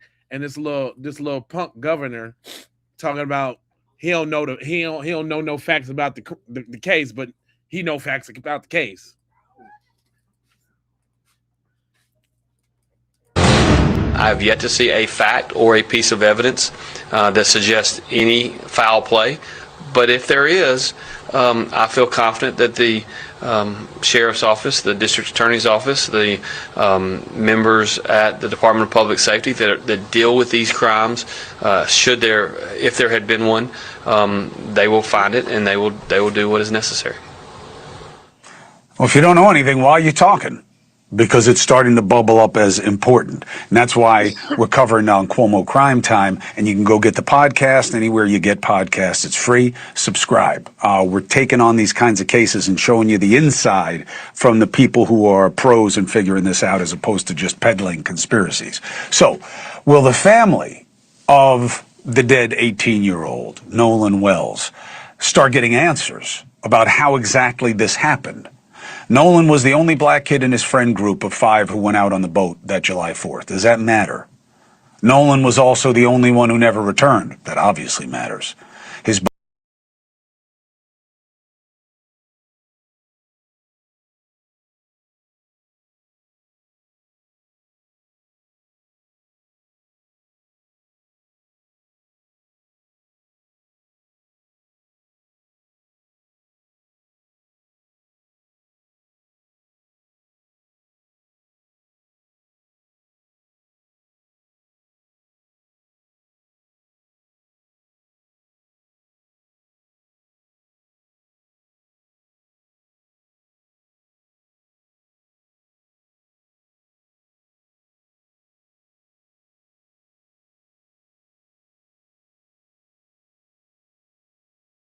Oh, my mic was off. My bad. What I was saying was, for those who can't see Chris Cuomo's face, thank you, y'all. I appreciate y'all too. Y'all make sure I'm on my thing. For y'all that can't see Chris Cuomo's face, that's because you're on the portrait feed, the one that go up and down, right? If y'all want to see the whole screen, go over there to the horizontal one, there's two different feeds on whatever perspective channel you on. So like click on, I think you click on my face or the name of the channel, and then you'll see two feeds. If I'm not mistaken, it's the top feed. That's the long one. It's two feeds on every channel. The top one is the long one. Plus you need to be on there too, because that's the one I need you on the long one. So y'all don't miss nothing. So if y'all need to switch over, everybody that needs to switch over, go ahead and switch over to the long one. You dig what I'm saying? That way you can see the full screen. But back to the regular scheduled program. Body was found 2 days after he was reported missing near the shoreline off Horn Island. Did he die in the water or did he die on land? That we're going to know. Police initially said they did not suspect foul play, but his family is insisting on a full investigation. Yesterday, the DA met with Nolan's parents. Afterwards, the family said the case will be presented to a grand jury once the investigation is complete. Interesting. They also said Nolan's phone, which he didn't keep with him when he was separated from his friends, will undergo a forensic inspection from both state and the family's chosen experts. The family believes some of Nolan's messages may have been deleted. Why do they believe that? There's also been new audio released of the boys on the boat that afternoon. Does it mean anything? Let's get some answers. Let's bring in former FBI agent Jennifer Coffindaffer and civil rights attorney Ariva Martin. That's a name for your ass, ain't it? Coffindaffer? Jennifer Coffindaffer. Cherry, I sure will. Thanks for tapping in. Smash that like and subscribe so you don't miss none of these. We going in on them. But he said Coffindaffer. That one made me pause real quick. It's good to have you both. Jennifer, let's start with the nuts and bolts. The audio, does it advance understanding? Not really, Chris. I guess in a sense, it advances the fact that they were discussing leaking on the boat, that a bilge had an issue. Really, that was it. There was nothing in it that showed anything nefarious, any fighting or anything along those lines. So in that aspect, yes, it gave more clarity. When the investigation is done, we will present it to a grand jury. Now, Ariva, that can mean something. It can mean nothing, because you can always go to a grand jury. It kind of gives the accountability over to the jury. No, I think it's an important development, Chris, in this case. Basically, Nolan Wells died, and his death is a mystery to all of us at this point. And when you have a case of this nature, a suspicious murder, suspicious death, I shouldn't say murder because we don't know at this point, but a suspicious death, I think it's appropriate for this case to be submitted to a grand jury. And I believe the independent investigation that's happening with respect to the phone is appropriate, as well as this independent autopsy, which the family has also commissioned as well. Look, you got to look at Mississippi. You have to look at the history of racial terror in Mississippi, the history of African-American victims in a state like Mississippi. And I would concur with the family that they should have independent forensic evidence that is presented to a grand jury, because there is no trust that this family has in this law enforcement agency. You have the governor coming out making statements. You said yourself, Chris, if you don't know anything, why are you talking? So to even have a governor weigh in at this early stage is seemingly inappropriate, particularly since we don't know the facts, and this notion that there's no foul play, there's no evidence to support that statement whatsoever. That answer will be, that question will be answered in large part, Jennifer, by the autopsy. Am I correct? Absolutely. That autopsy is going to show, listen, is there water in the lungs or wasn't there water in the lungs? If there's water in the lungs, that is going to show he likely drowned. If there isn't, that would show that there was foul play and that something happened in advance of him going. And this is what I'm telling y'all before we go on. What we do know is that if there was water in the lungs and they could say that he drowned, then that would be the end of shut off. Closed case is done. He's sorry he drowned. No matter if they pushed him in the water, held his hand in the water, no matter what, he drowned. Case closed. Story over. It's done. But we know that didn't happen. We know that did not happen. So, you know, going into that water. So the autopsy is key along with the toxicology. And this is points of evidence that are independent, meaning no matter what, both individuals, whether it's the ME or whether it's the independent people conducting the autopsy, should come to the same conclusion because it's scientific. So, Dusty, when you were answering the question, And is that the reason why they haven't released it yet? Because they know what they initially had, which is probably on some sort of kind of record, which I doubt that the record can't be changed or altered in any way. I mean, it is their county. And then we are talking about some very high officials that can make moves, obviously. But why wouldn't y'all, how are they even allowed to wait for the other ones? And this, like somebody just said in the chat, it's been damn near 3 weeks now. No, we running up on 2 weeks though, for real. I think it's what, day 17. It's day 17 because it was day 16 yesterday, y'all. It's day 17 of the investigation, and we still ain't got the initial autopsy from the initial group.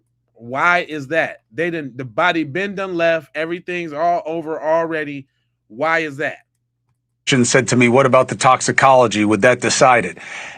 In truth, it goes with your answer. I'll give it to you, Ariva. If there's water in the lungs and the toxicology shows the presence of things that might help explain why he drowned, but it's still a drowning. And if there's toxicology that's really high and there's no water in the lungs, then it could be suggestive of drugs, but it's what else the autopsy shows, right? Because you can be high and also have been strangled. You know what I mean? You got to see what the autopsy is. You can be intoxicated and still be pushed into water and drowned by other people. Yeah. So the drowning itself or water in the lungs is not going to be dispositive about whether a crime was committed in this case. We have to have the complete evidence. I want to know what those friends know. We've been getting these shifting narratives, Chris, about what happened that day. Did he stay behind with the girl? Was the girl even on the island? There's some accounts that the girl left the island and wasn't on the island with Nolan Wells. What did his friends know? When did they come forward with the information that they did have access to? So I don't think water in the lungs alone, or even whatever we learn from this toxicology report alone, is going to give us all the answers this family and this community deserve. I know it's not satisfying, Jennifer, but what I keep saying to people is, all I know is at this point, it's not wrong to be asking questions. Exactly. When you get the autopsy back and they give it to you and it seems to check out with other forensic experts that this seems right, that's when you start exhausting the questions and the answers. But right now, they need to get that piece involved. And as soon as they do, I'm coming back to you so that you can help me understand what we now know and what we still need to know and what it means. Jennifer Coffindaffer, thank you as always. Ariva Martin, good to see you. I thought that was interesting, though, because, you know, y'all kind of see how a quote unquote news organization talks when they actually able to talk on some realness, you know, like unbiased opinion, right? Not saying Chris Cuomo by any means is any saint or anything like that, but you just see how the language is just quite different when it's not on such a corporate setting. You know what I mean? Now, in addition to the other ways, because we know that there's two things that we can hit on. I did want, because Shorty, shout out to Amiri. Amiri broke it down, and she touched on something that I thought was funny about his black friends, so to speak. Right? She said Javon shared he was blocked from getting on the boat with Nolan. And this is something that I had went into earlier when I was like, you know, there was some people that was supposed to get on that boat but did not. Right? And let's make sure we all up to speed.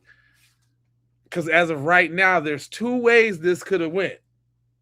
Either he could have got done in from his friends, or he could have got left to get done in by Katie and her people. Are we in agreement with that? I'm talking to my chat. I'm talking to my people. Are we in agreement with that? that now there's two possibilities on which way this could have went, right? And we just dealing from the island, because it's either he got left or he made it off, right? It's only one or two, right? Either he left the island or he made it, or he stayed, right? It's one of the two. So if he left the island, then that's on the homeboys and what they did, right? If he stayed on the island, well, now we got to be looking at Katie funny, right? Is that where we at? Eunice, that's she with me. Eunice is with me. I just want to make sure we get in a clear account, because now that we've been introduced to new information, there's two possibilities, and it's all starting from whether he left that island or not. Because if he didn't leave the island, then that means the picture is not of that night, and that ain't Nolan, and he ain't get beat up and all of that. I won't go that far, but I'm just saying, at least the other things that we know, though, it's only one or two ways.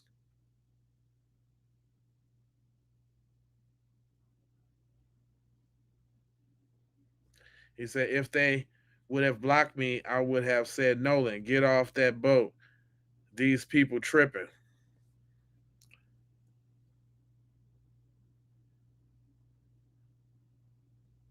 Diggory Pat.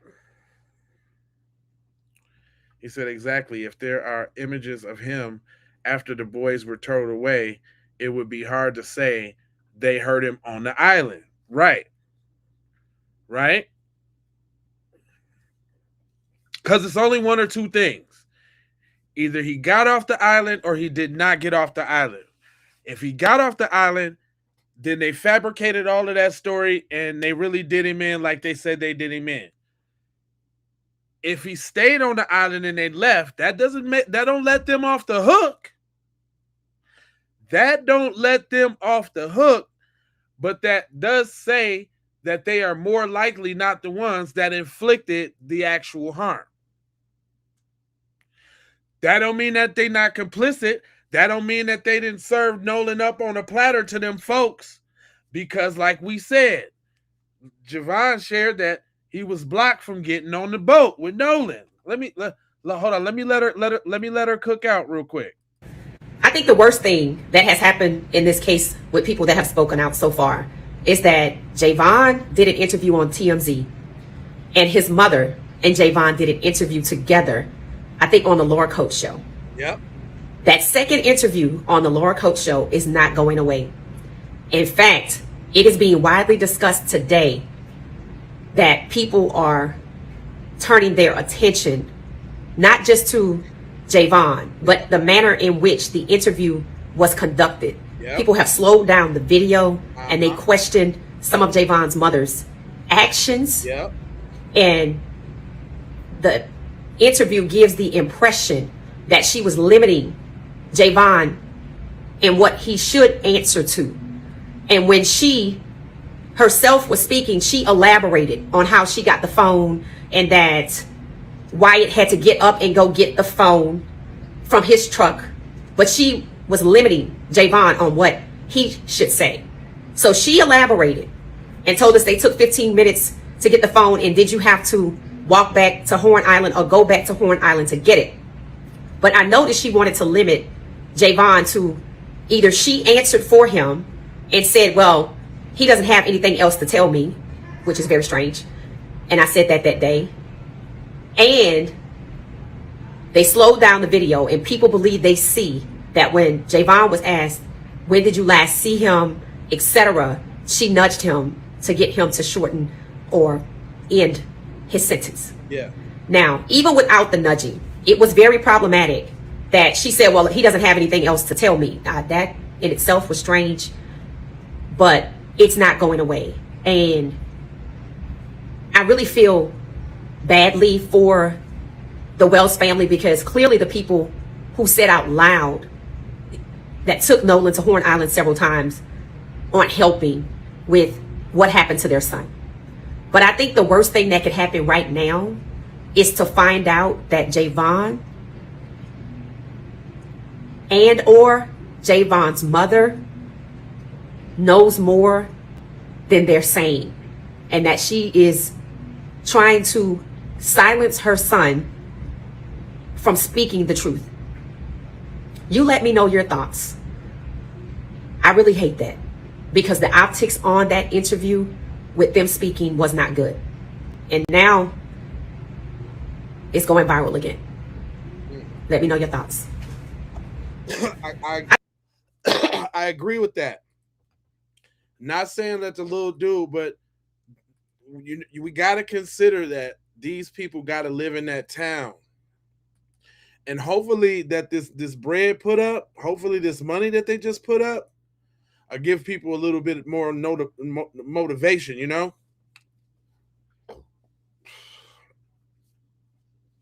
Said Nolan left with them and they murdered him, and his so-called friends at the house took his body back and dumped him.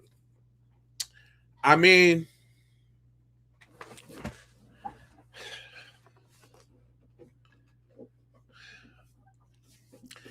that's we in the parallel universe, right? Because it's all hinged on one thing. If he made it off the island, I'm just saying, like, from the friends that he came with, either he left with him or he did not. If he did, they trying to cover it up. If not, they telling the truth. That's the implication too, y'all. If Nolan was actually left on the island and Katie dad and them had something to do with that, and all them other people on the island, that does mean that they're telling the truth, you know. That don't mean they didn't serve them up, but it does mean that what they did checks out. I'm still believing that they served them up based off how they acted towards the parents and all the other factors. I made them devils for a reason. So it ain't no cape. There's no cape on that. Right? No caperism. But if so, then they do got something. You wouldn't be surprised if they injected Nolan with something. That could be true too. But think about what Kimmy said though when we on the ritual side of the game. Let's not forget, we got to take everything into account. Let's not forget that these is people who like to do lynchings, that done the most lynchings. And we're talking about those amongst their society that has the most freedom to do whatever they want to do. And a good old boy network system to cover it up, as we've seen. We got to start from there. So that means we cannot throw out that whether the friends did it or served them up, that's a possibility. Because like I told y'all, them lynchings don't go nowhere. That feeling, that wanting to do that jolt they get from it, that listen, you gonna want to do that again. And you gonna try to figure out, I mean, the best way you can do it possible. You gonna figure something out on how you can get that thirst and that little taste back. Yep, that phone is a key too. I agree. Because look, in all, that's where the mess up come in at. They were sloppy. Cause look, what is true is this too. Whether they left them on the island or not, that phone threw a monkey wrench in it. That's something they didn't account for. They were so worried about the body but forgot about the phone.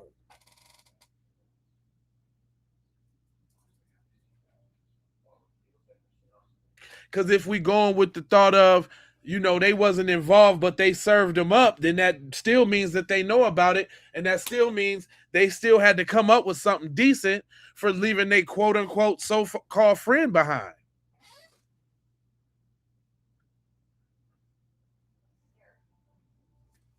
Don't act like people don't evolve and learn sneakier or and craftier ways to get their little bloodlust. No, we ain't waiting to see nothing. What you don't like is that I'm pointing out how you and your people get down.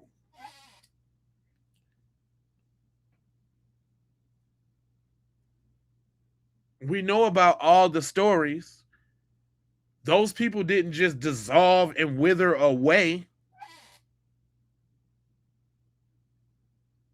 It's still generations around that was doing that. That was just they got pictures of that. That that was just in the 50s and the 60s. That's not that far away, bro.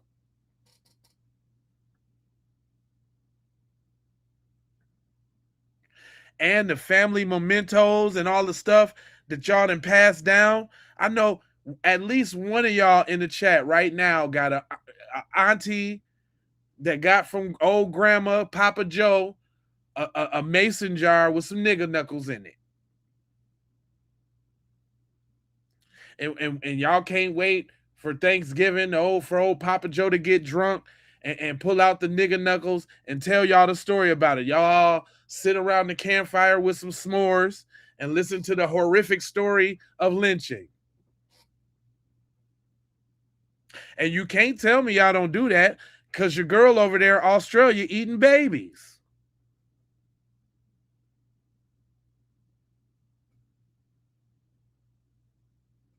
Explain that to me. Huh? I can't hear you. I cannot hear you, bro. It's funny when I be getting to talking that real, them little Twitter fingers stop, don't they? It's the truth, man. It's the truth. It's the mother-loving truth, brother. Yep, it's the truth.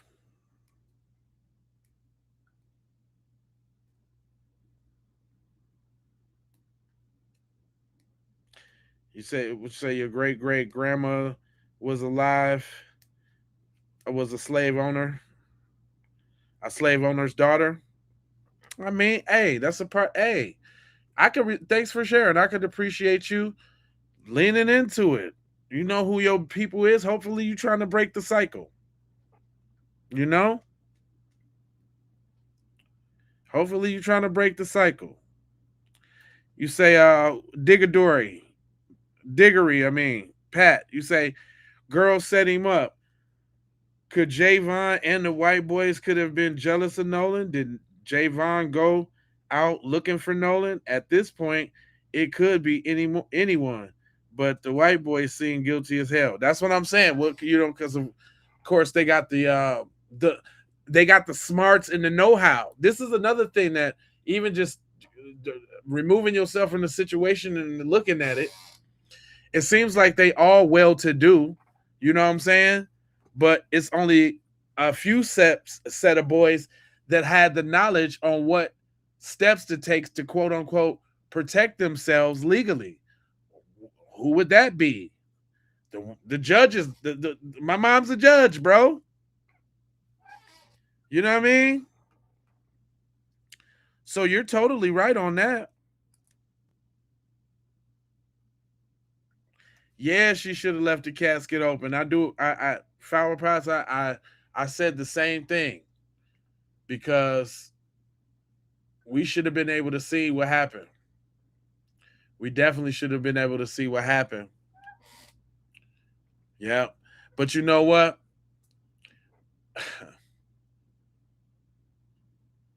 They wasn't gonna air that. That wouldn't have been on that. That wouldn't have been on the. They not doing that. They know what happened last time. The last time that happened, it went up. We said y'all finna give us civil rights and give them to us now. We ain't playing. It went up last time that happened. They ain't finna do that again. I tell you that. They are not gonna do that again. The only way, you know what? I bet you they gonna leak some pictures. Some thirsty little scumbucket snow roach is gonna leak some pictures on Reddit or something. And then you gonna see it in the comment sections of your posts on social media. Bet.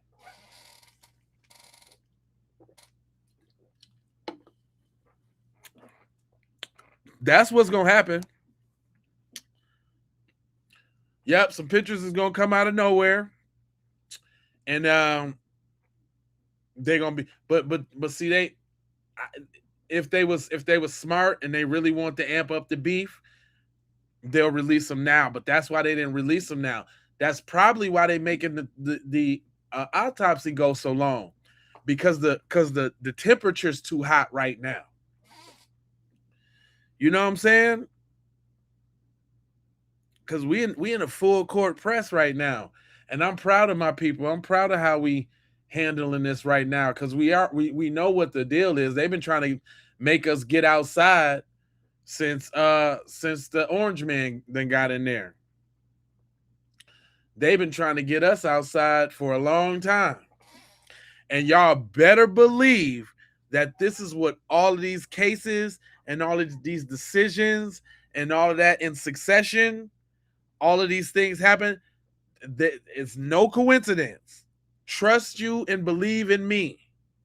I have been doing this stomp down. I'm talking about really into this politics thing, trying to be on every set, trying to be on every whoop. Listen. I'm telling you. Don't think this is not a manipulation tactic on the propaganda side of the game from them folks to get us super duper riled up and thinking emotionally and getting out in the streets and this, that, and the third and boop, boopity boop. Because look, they popping babies, they hanging MFers, they drowning high school football stars. Brother go to a festival, they trying to cut his neck off. Another brother went swimming with his little football team, drowned, and nobody know what's up, right? And yes, we talking about the things that have a racial tone to it, and it's because they have a racial tone to it. It is their arrogance and their audacity and their boldness and their upfrontness with "I'm white and I say so."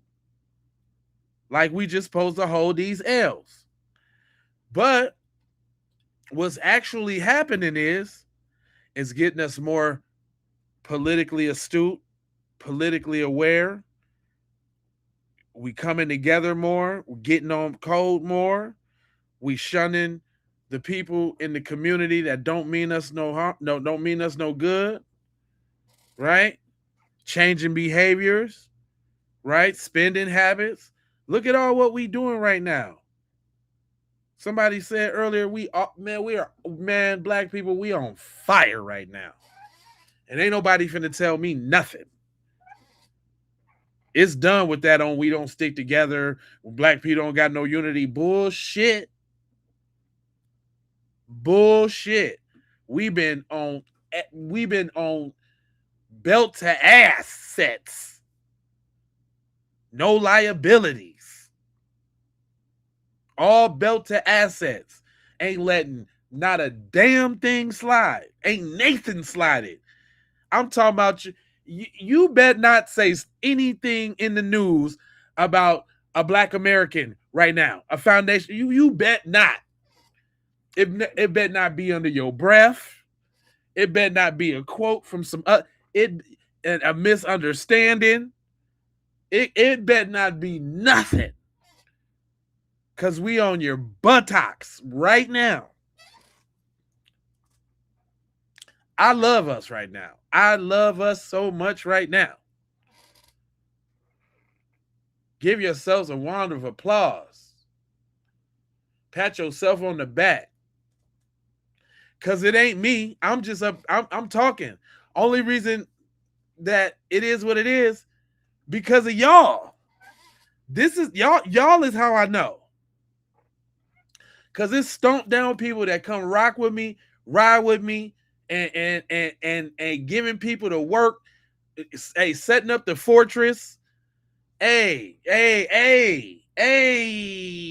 come on now. Come on. I'm just disseminating information. It's all of us that make it the force multiplier though. It's all of us that give it what it is. We got people choosing up. We got people cosplaying, people trying to hop on the bandwagon now. We always been black. What y'all talking about? Everybody in that diaspora black. You know, if they pull you over, they can't tell which one are we in if we get pulled up. You know, I'm so sick and tired of that one though. The pulled over, like every black person do crime. Like that is so condescending. Okay, but I love us, man. We are doing a phenomenal job. I am proud of black people. Black people stand up. Don't never let these snow roaches talk you down. Don't never let the Mayo Mafia come for you. You know what I'm saying? We rebuking all palm-colored people. All palm-colored devil people. Because, look, if you over there mad in the chat, if the shoe fit, wear it, right? Everybody ain't a scumbag. Like y'all. I feature a lot of our white brethren and sistren that actually get it on the channel all the time. And y'all hate them. Y'all hate when I be playing the people who be chopping it down and saying the knowledge. Y'all don't be listening to your folks, but y'all rather listen to the BS. That says a lot about you.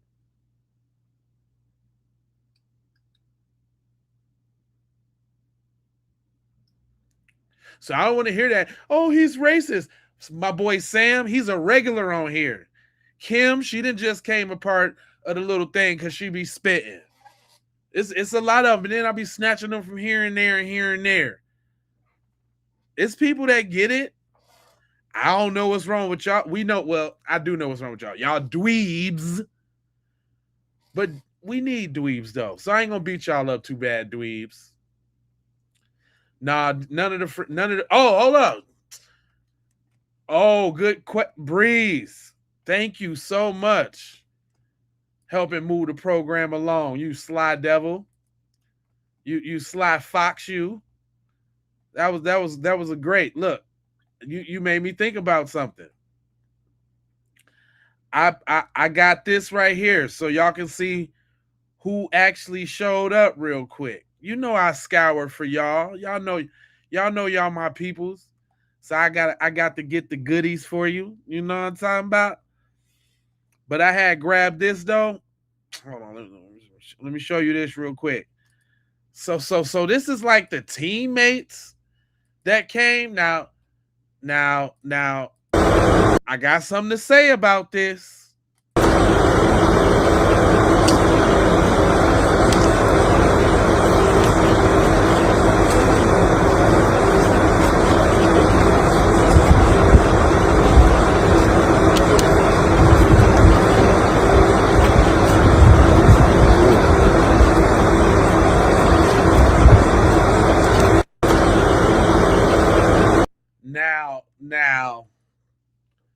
Now, what's going on, Dave? Listen, y'all smash the like button like Dave say, man. Listen to the guy, man. Now listen, y'all see all them folks show up, right? Now, you would think that this town is full of YT people. These is his teammates. Yeah, I'm inclined to think the white dude in the front was the coach. Why we ain't hear from him? Good point, Miss Thomas. Good point. 007. Look at that. Who that is? Who that is? Who them is? Who them? I know he ain't in no damn school. That boy look like Michael McDonald.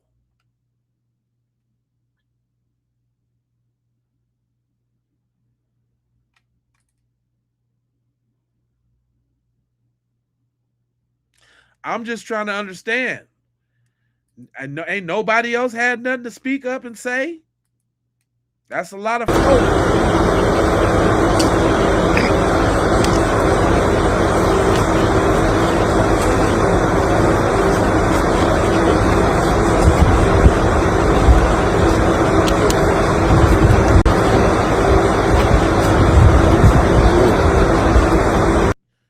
okay, trainers, masseuses, whatever. What are we talking? We talking about Nolan, the star dude. He just had a stellar season.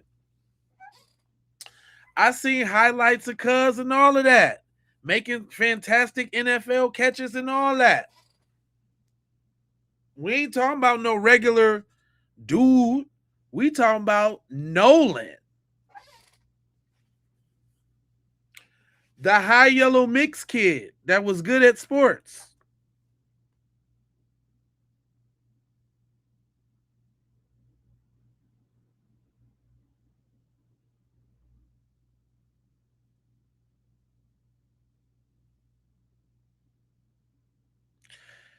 Yeah, I agree with you on that though, Christian, just on some realness though.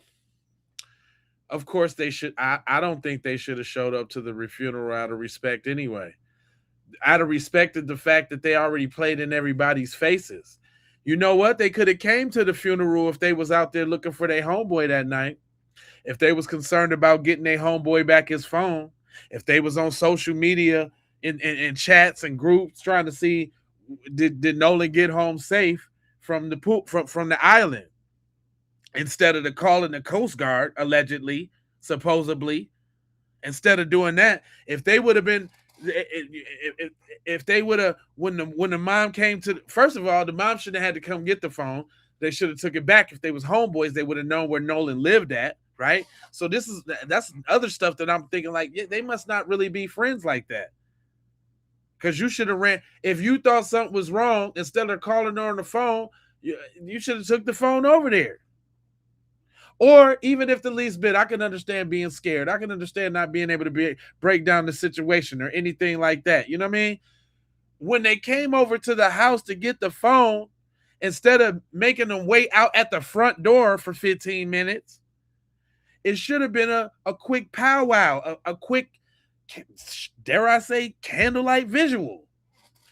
They should have been reminiscing. They should have been asking, what can they do? They should have already been offering the boat that was allegedly fixed to go back there and look for their damn friend. We just talking about the stuff that they did not do. If they would have did those things, they could have came to the funeral.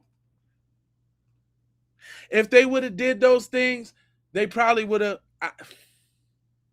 They probably would have let them speak at the funeral with they I don't see color face asses. Now dig that. That's how good to a default black those type of black people are, really. Let's just keep it real. If they would have did whatever they had to do, they would have been on some, oh, we don't think they would have drowned Nolan. Those are his friends. Those are his buddies. And they would have been at the damn funeral talking, well, when I knew Nolan and he did a touchdown one time, they would have, come on now. Come on now. You said they probably done sold the boat. Now, they done had 2 weeks.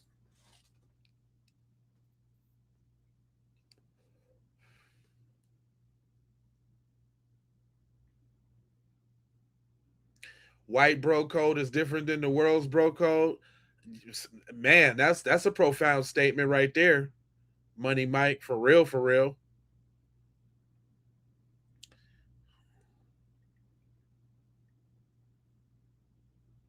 You say nah because they could have did and still covered it XYZ. But this is what I'm saying, man. Like, I'm using deductive reasoning and thinking too. In addition to what's being said, I'm also definitely counting what's not being said. And even with everybody in the chat and all over social media, he drowned, he this, that, and the other, and blue, blue, school, boo, bam, bam, bam. Well, okay. If he did, now you got to think about why are people saying that? And they're saying it for one reason only, y'all. Dig this. This is the kicker. They're saying that to get the heat off of their people. Because not everybody is like that. We're not all racist, murderous, gang up on lynchers. Think about this, y'all. It's totally selfish on their behalf. It's not because they care or anything. The only thing they care about is themselves. Very narcissistic. But they care about their perception. Because most racist people want to be hidden. They want to, they what's happening right now? They're getting found out. So they losing their jobs and this, that, and the third, right? They only concerned about how they look in this situation. And the reason why it's hitting so home is because you got some good old regular ass dweeb looking dudes that they can see their sons and their nephews and their cousins and all of that in being looked at like some ravishing, bloodthirsty, love to do what you call lynching devils.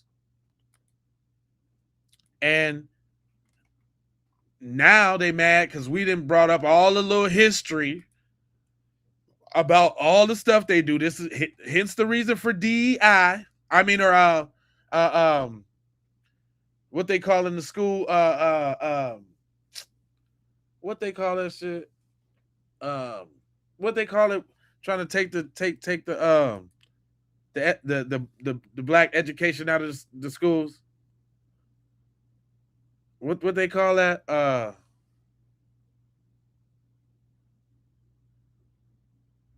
What is it called, man? It was a really big thing here recently.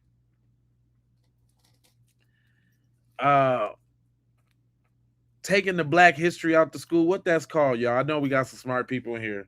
It's gonna bother me if I can't remember what it is. But that's, now we bringing up all the history that they trying to take out of school right now, right? About all the little CRT, that critical race theory. Thank you. Thank you so much. Thank you so much. That's right. Critical race theory. So think about it. Tie this all in together, y'all. This Nolan situation is painting a very large picture of what's going on in society today. Right? We have if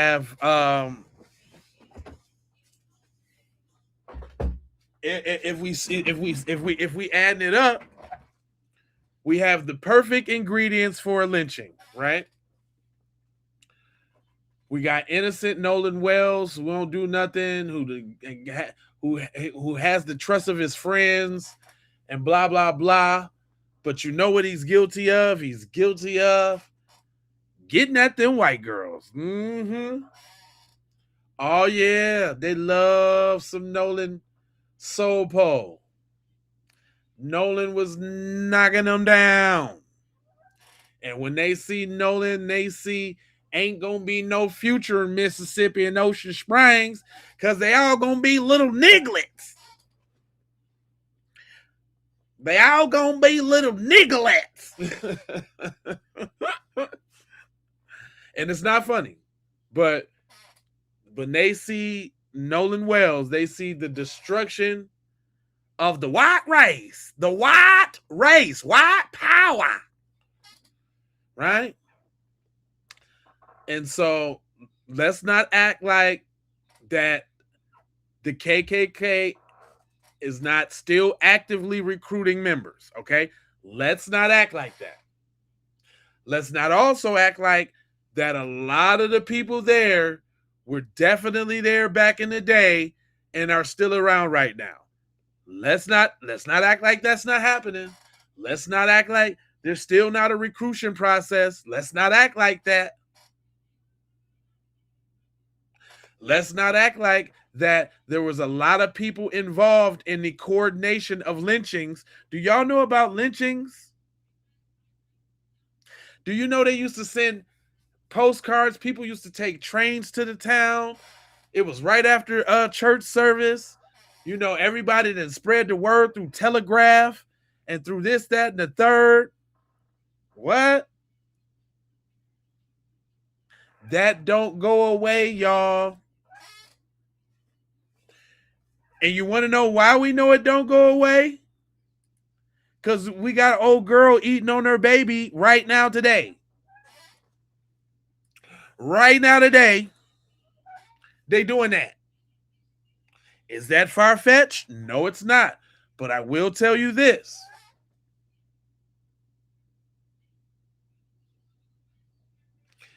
To them, you're not really supreme unless you can impose your will on the innocent. Sort of like what? A ritual? How we know that wasn't an initiation?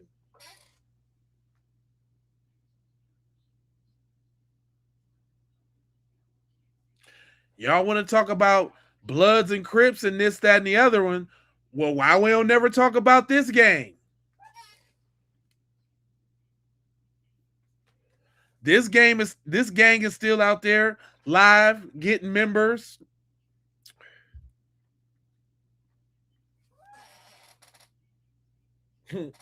I'm that baby's puppy. This all I'm saying. I'm just saying, let's not consider that. And then we got the usual bait. The usual bait as usual. What is it? What is it always over? What is it always over? It's always over the Baxter. It's all every single gosh darn time. It's always over the Beckalicious. It's always over the Beck geranium. Every time we look around. Do you think any of the dweebs in that friend group didn't like her or those like her? They like, we got more money than Nolan. You should like me. I got way more money. My mom's a judge. Do you know who my dad is, bro? Do you know who my mom is, bro?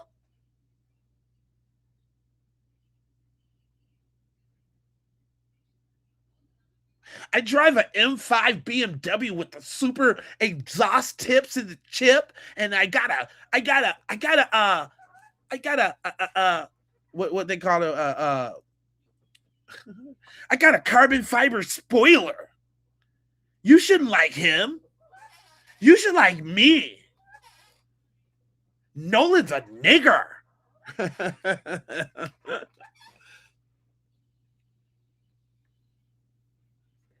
And then all right, and then we still dealing on the island, right?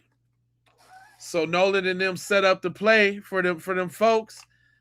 And who was them folks? Her dad's the old fire police chief.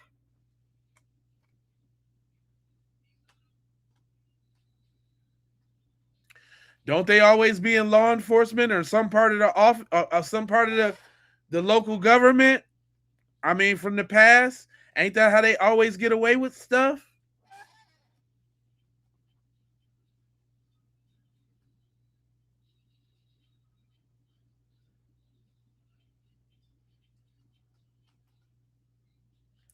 I'm just saying. Let's put the 1 and the 1 and the 2s and the 2s together. You did.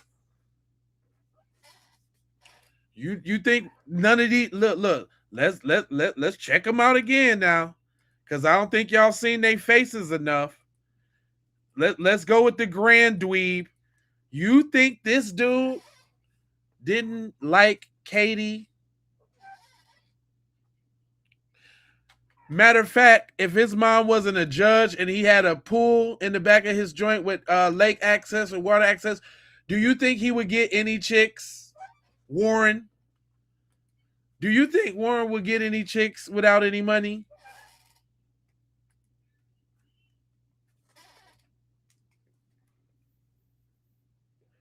Chalk demon? Yeah. You think, do you think this, hold up, that's Warren, y'all. For those that ain't seen. Do you think Eric was getting chicks? Eric the stud? Hold up. No, let me give him the benefit of check him out. Check your boy out.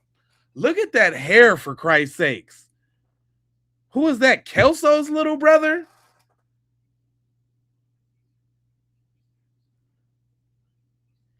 Who is that?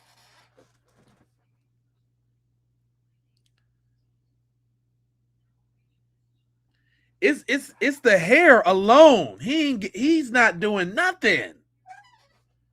Do you know who my dad is, bro? My dad owns the largest dealership in Mississippi, bro. I don't know who is on, but it's something like that. You know who my dad is, bro? Oh no, I ain't even got to Wyatt yet. Ain't even got there yet. I just want y'all to see these faces, man, and get a good look at these so-called friends. Uh-oh, bad suit Wyatt. First prize. First prize in the milking competition. Wyatt. That nigga look like he just accepted a trophy for the first place milking competition. That nigga's fast as hell with them udders.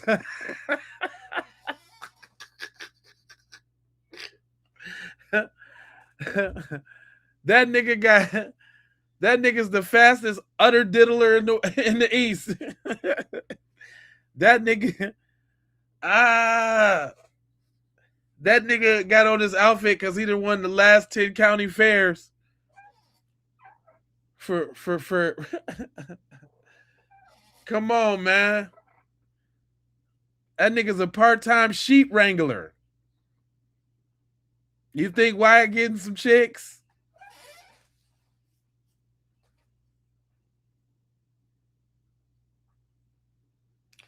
That nigga wrestle ostriches on the weekends.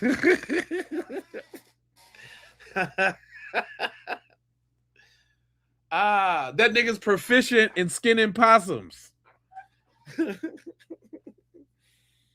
Oh my God. Are you serious?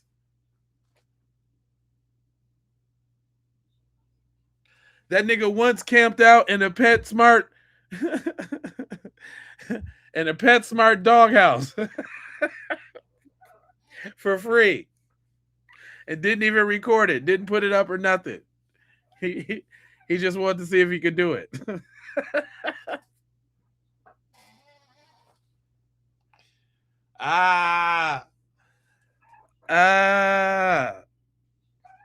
Nigga look like he from the Candyland plantation.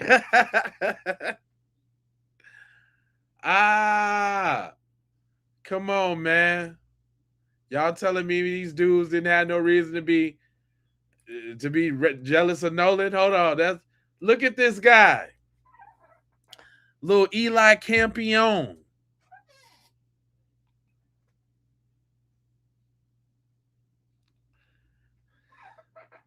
That nigga look like a German throat juggler. He get. Hold on, let me give y'all his real face. I'm gonna give y'all the benefit of the doubt. It's the hair for me though. Them dudes ain't getting nothing. Them dudes ain't getting nothing with that hair like that, fam. He ain't got nothing. He got, and that's that nigga's 12th grade graduation picture. He graduated looking like a dweeb. He ain't got nothing coming. It's a Cooter Creek original. Cooters Creek.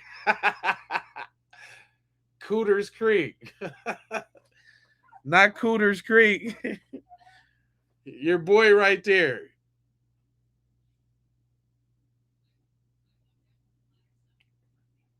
What you mean, who cared? They cared. They were supposed to be Nolan's friends. They deserve ridicule for the things that they've done. They deserve me getting on his ass.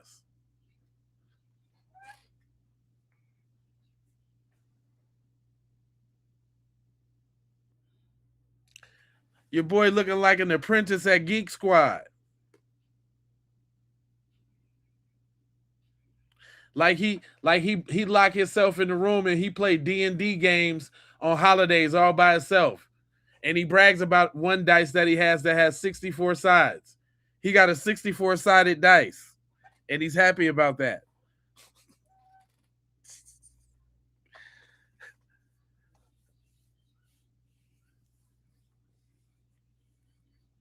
Look at your boy right there. Hold on, let me give you the real face. I'm just saying, is this the face that says I'm a ladies' man? That nigga look like he just graduated from DuVry.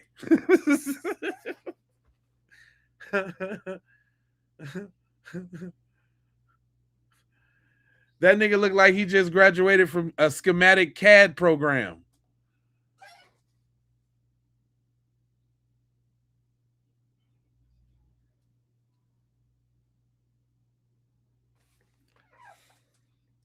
That nigga looked like he carried 2 transistors in his wallet.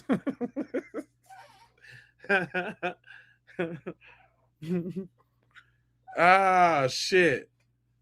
Oh, my God. Oh, man. The jokes write themselves.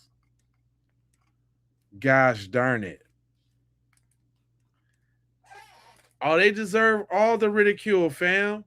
Look what they did to their so-called homeboy. Okay. Let's hear from my brother. My brother's he's very sensitive with his approach. Shout out to my boy Brian Lloyd. Brian Lloyd, I featured him one time a couple videos ago. But just very simple questions. Come on, Brian. Oh, hold on. I ain't get to Brian. Hold on. We get to Brian. Brian Lloyd, y'all. All right, guys. So I just want to walk through some assumptive scenarios in regards to the Nolan Wells situation, right? So more stuff has come out. These are just assumptions, my opinions. All right. If I try to piece everything together from the start. So Horn Island, they go out there, they're on Horn Island. Apparently there's an altercation. However, his friend, Tristan, mentioned that it was him in the altercation. Okay. Katie McCormick is talking to Nolan. She states that she sees Nolan get back to the boat with his friends. Also, if there were some sort of physical fight on the island, it would have been seen and it would have been noticed because there were many people out there. So we know that that did not happen, at least a physical altercation, assuming he got back on the boat, which still makes more sense for him to get back on the boat. They come in from Horn Island, they dock in Evan's backyard. Because now we know and understand that Evan has a boat dock in his backyard. Not only does he have a boat dock, he has a swimming pool in his backyard. So goes back to the pool party pic, which still don't know when the pic was taken. Yes, a friend, we think is a friend, Tristan, said that that pic was taken June 27th. However, we know that metadata can be skewed and it can be altered, which I mentioned in the previous video that the pic, the metadata of the pic and everything was submitted anonymously. Okay. So the person that submitted the pic didn't give their information. So anyways, even if the pic wasn't from July 4th, still, it is very safe to say that on the 4th of July, those boys got back, docked at Evan's house in his backyard in the boat dock, went to the pool to continue their fun, continue their party. We also have social media, online messages from one of the kids who was supposedly at the party who stated what happened. That individual said that there was a physical altercation between Wyatt and Nolan, and others jumped in. And it became very bad and very brutal. If a situation happened to where the altercation got bad, where we unalived an individual, they mentioned that they had to identify him through his dental records. So if they had to identify him through his dental records, that would make sense. Remember the nurses that came online basically stating that they were told that the body had been burned and it looked like he'd been tortured. If the scenario happened to where they did something intentionally to Nolan or accidentally, and kids being 18, 19 years old, privileged, thinking that they can cover it up, there's a chance that they could have tried to burn his body to cover it up. And that probably didn't work out. Now, they didn't want to hand the phone over to the mom when she was pinging the phone and she was asking for it. They had to go and get that phone, which is another red flag. The body initially wasn't on Horn Island until 2 days later. So if the boat dock is right there and they're still holding on to the body, they could have easily brought that body back to the island for it to be washed up. So with all of that being said, the parents lawyered up right away. The sheriff's office trying to rule it as an accidental drowning, just trying to get this over and done with as quickly as possible should be alarming. Yep. Because when you're innocent, you don't go into hiding. Everyone knows that. You don't go into hiding. If I was being accused of something that I didn't do, guess what? I'm going to come out about it right away and let you know it wasn't me. I'll tell you what happened. This is what happened. X, Y, and Z. Yada, yada, yada. That's the person. And I'm pointing them out. I don't care. Call me a snitch. I'm snitching. It was him. That's what I'm saying. It's just not looking good. It's not looking favorable. But that's my 2 cents. We'll see what happens when more information comes out. But yeah, I just don't see way out for these kids, the parents, the sheriff's department. I just don't see how this ends well for them. All right, guys. So I just want to walk. And now, I mean, come on now. That was very sensibly laid out, right? That's based off all the information that we've been given so far. You know what I'm saying? Like, I listened to him. That's why I featured him. He said what needed to be said. He asked the questions that needed to be asked. I think it was masterful, his tact and the way he put that together. I mean, how is it far off from that? And if that's the case, that don't make sense. It don't. It don't make sense at all. Now, I don't know if y'all know. Let's talk about that photo, right? Because we only saying that something happened at the crib because of the photo, right? And the little testimony that we had got from old girl who said claim that she know what had happened. Well, Dean Noel, which is what's his name? Aaron, I think. His son. Hold on, let me see. I think she say his son's name, but that's the one who boat that they was on. Here, I'll let her tell you. Mr. Dean, your son deleted one photo out of many photos in a carousel.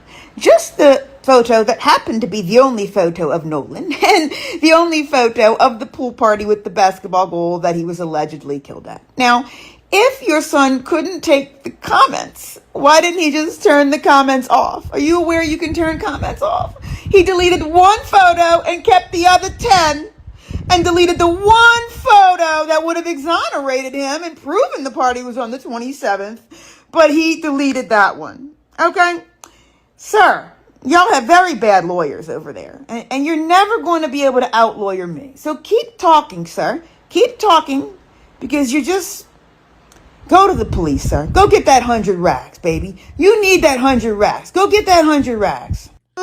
So just to be clear, what the text says is, because people were making terrible comments and accusing him of doing something terrible, why does it matter? Why are y'all still down a path that is so dumb? He was with all his friends from BSL and his girlfriend and nowhere near Horn Island. I don't know if y'all can appreciate this enough. He wasn't there, and Nolan wasn't in Bay St. Louis. Is that clear? So everybody's speaking up with all of this stuff coming out now. You say 100 racks ain't enough money, that's short money to them. Yeah, I hear you there, for real, for real. Oh, I hear you, for real, for real. Like, that's something I definitely thought about.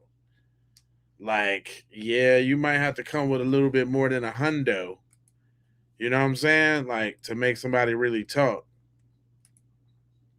But the friend, everybody on the friend, though. Hold on, we still got to explore that part. Oh, just messed up, right? That wasn't smart at all. These kids think they slick, but they not slicker than us. They not slick enough. Hold on to every word he just says. That's very bad news for the other best friend. What he just says contradicts, and I'll be real, it even indicts and take away the other best friend claims of being innocent. What he just said is very bad for the other best friend. Let me explain. Javon just said, yo, the person who was screaming and yelling in the video, who was so hostile, we had to remove him from off the island. That was Tristan Shepard. That was the other friend. Now, hold on to what he just said, because it's very important. Don't let go of those words. It was Tristan Shepard who was quote unquote screaming. And it was Tristan Shepard who was so hostile and so out of control, they had to move him off the island earlier in the day. Developments tonight in the mysterious death of 18-year-old Nolan Wells. For the first time, one of Wells' friends who was with him during that 4th of July boating trip is speaking out. He's responding to the growing questions surrounding the teen's death and the speculation that has exploded online. Investigators say Wells disappeared during a trip to Horn Island off the Mississippi Gulf Coast. His body was found there 2 days later. 16 WAPT's Carlos Garcia here now with us with what that friend is saying, Carlos. That's right. Well, Nolan Wells' friend says that it wasn't Nolan that was featured in a viral video appearing to show several people arguing, but rather it was him engaging in the verbal altercation while Nolan was elsewhere. I just know I've lost my best friend. For the first time, a friend who was with 18-year-old Nolan Wells the day he disappeared is speaking out. Tristan Shepard declined to appear on camera, saying he and the others who were on the boat have been receiving threats. We did no wrong here, and we don't understand how we're getting so much hate behind it. We all care. Y'all know y'all just messed up, right? That wasn't smart at all. These right? I just think all of this friend shit is weird to me. So the friends that took him to the island and the friends that speaking up, none of them actually sound like friends. What is people's definition of friends? Because none of these people is it. If anything, it sounds like they're being paid off to throw more monkey wrenches in the case.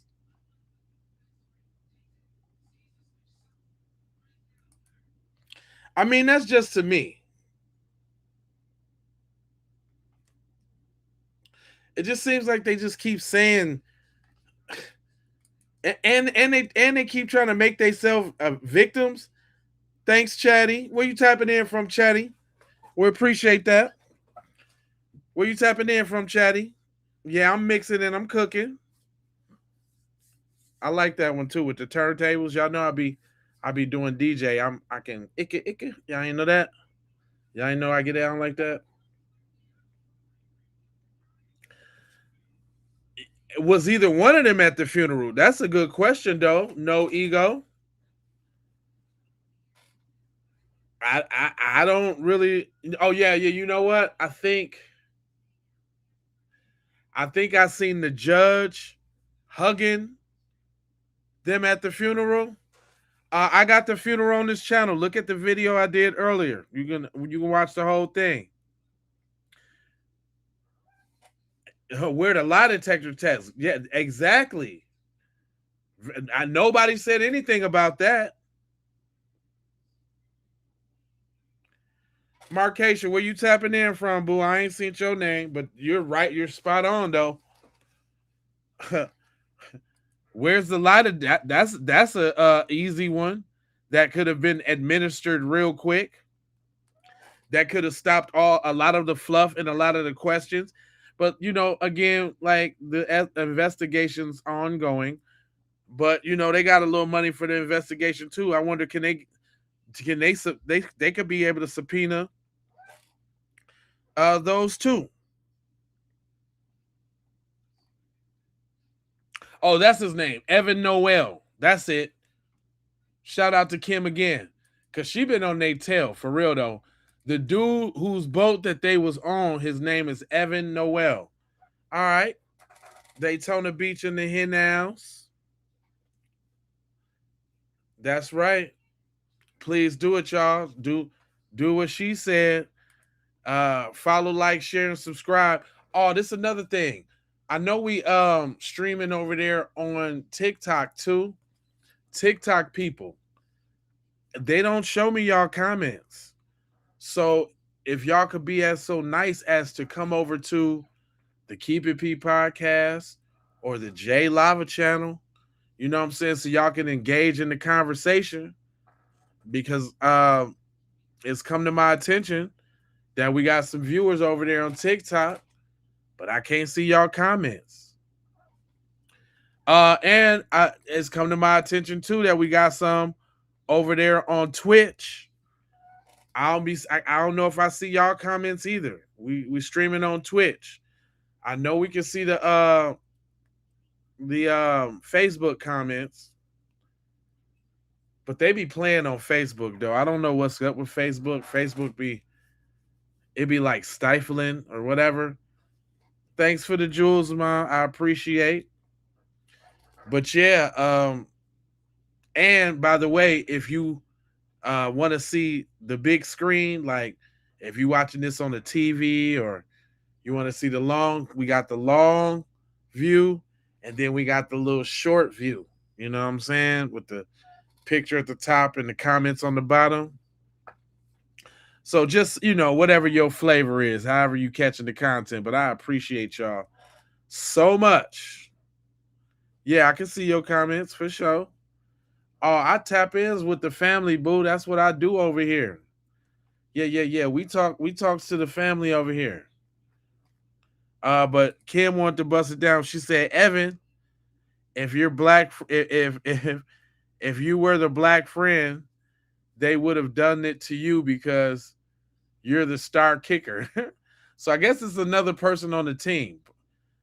Definitely the one that was driving the boat, though. His name is Evan Noel. And what's funny is I haven't been able to find a picture of Noel, even to make him a devil. Evan, I gotta tell you, the streets are not pleased.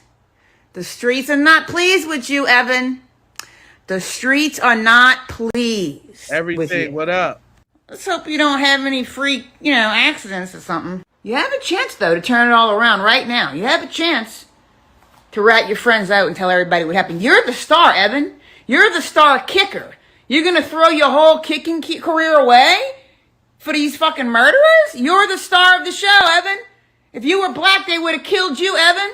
If you were black, you would have been killed, Evan. And Evan, I gotta tell you. She be going in on them.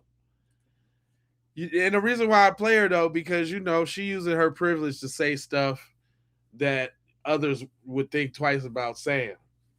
And I can appreciate that. I can definitely appreciate that.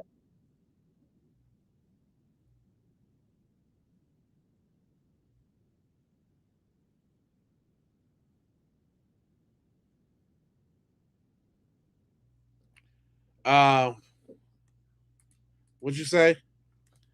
Oh, thanks for sprinkling me with the jewels and all. You did. My man's, were you tapping in from everything shrubbery? You got that good boy?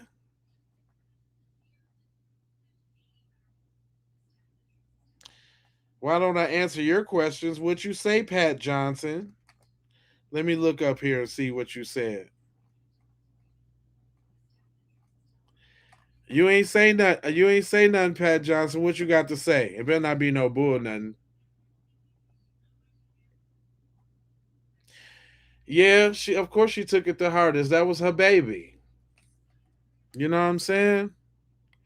And that's what we don't get about all of these opposers and dum-dums that got something to say, like they wouldn't go as hard, you know, their own story.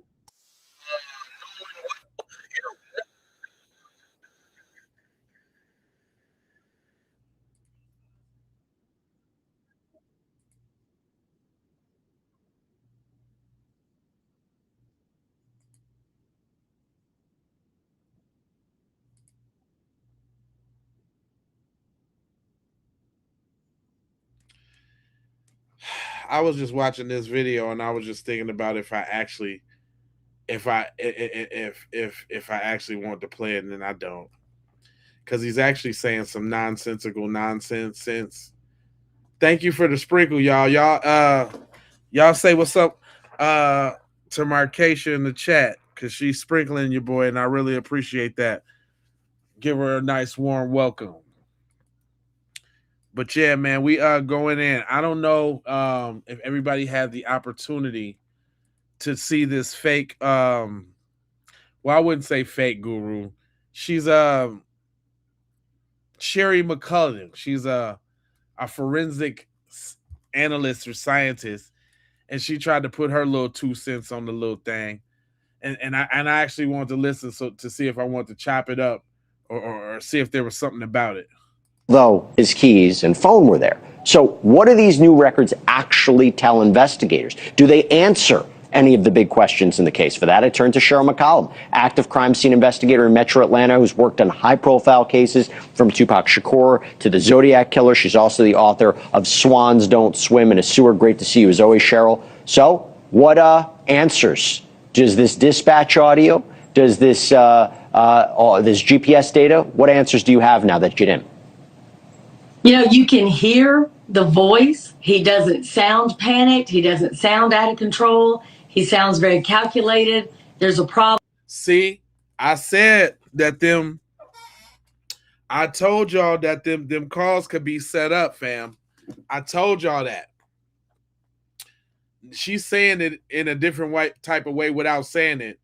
But I said they just sound too manufactured. I said that. But go ahead. Problem. They're trying to handle it. The other thing we now have is GPS.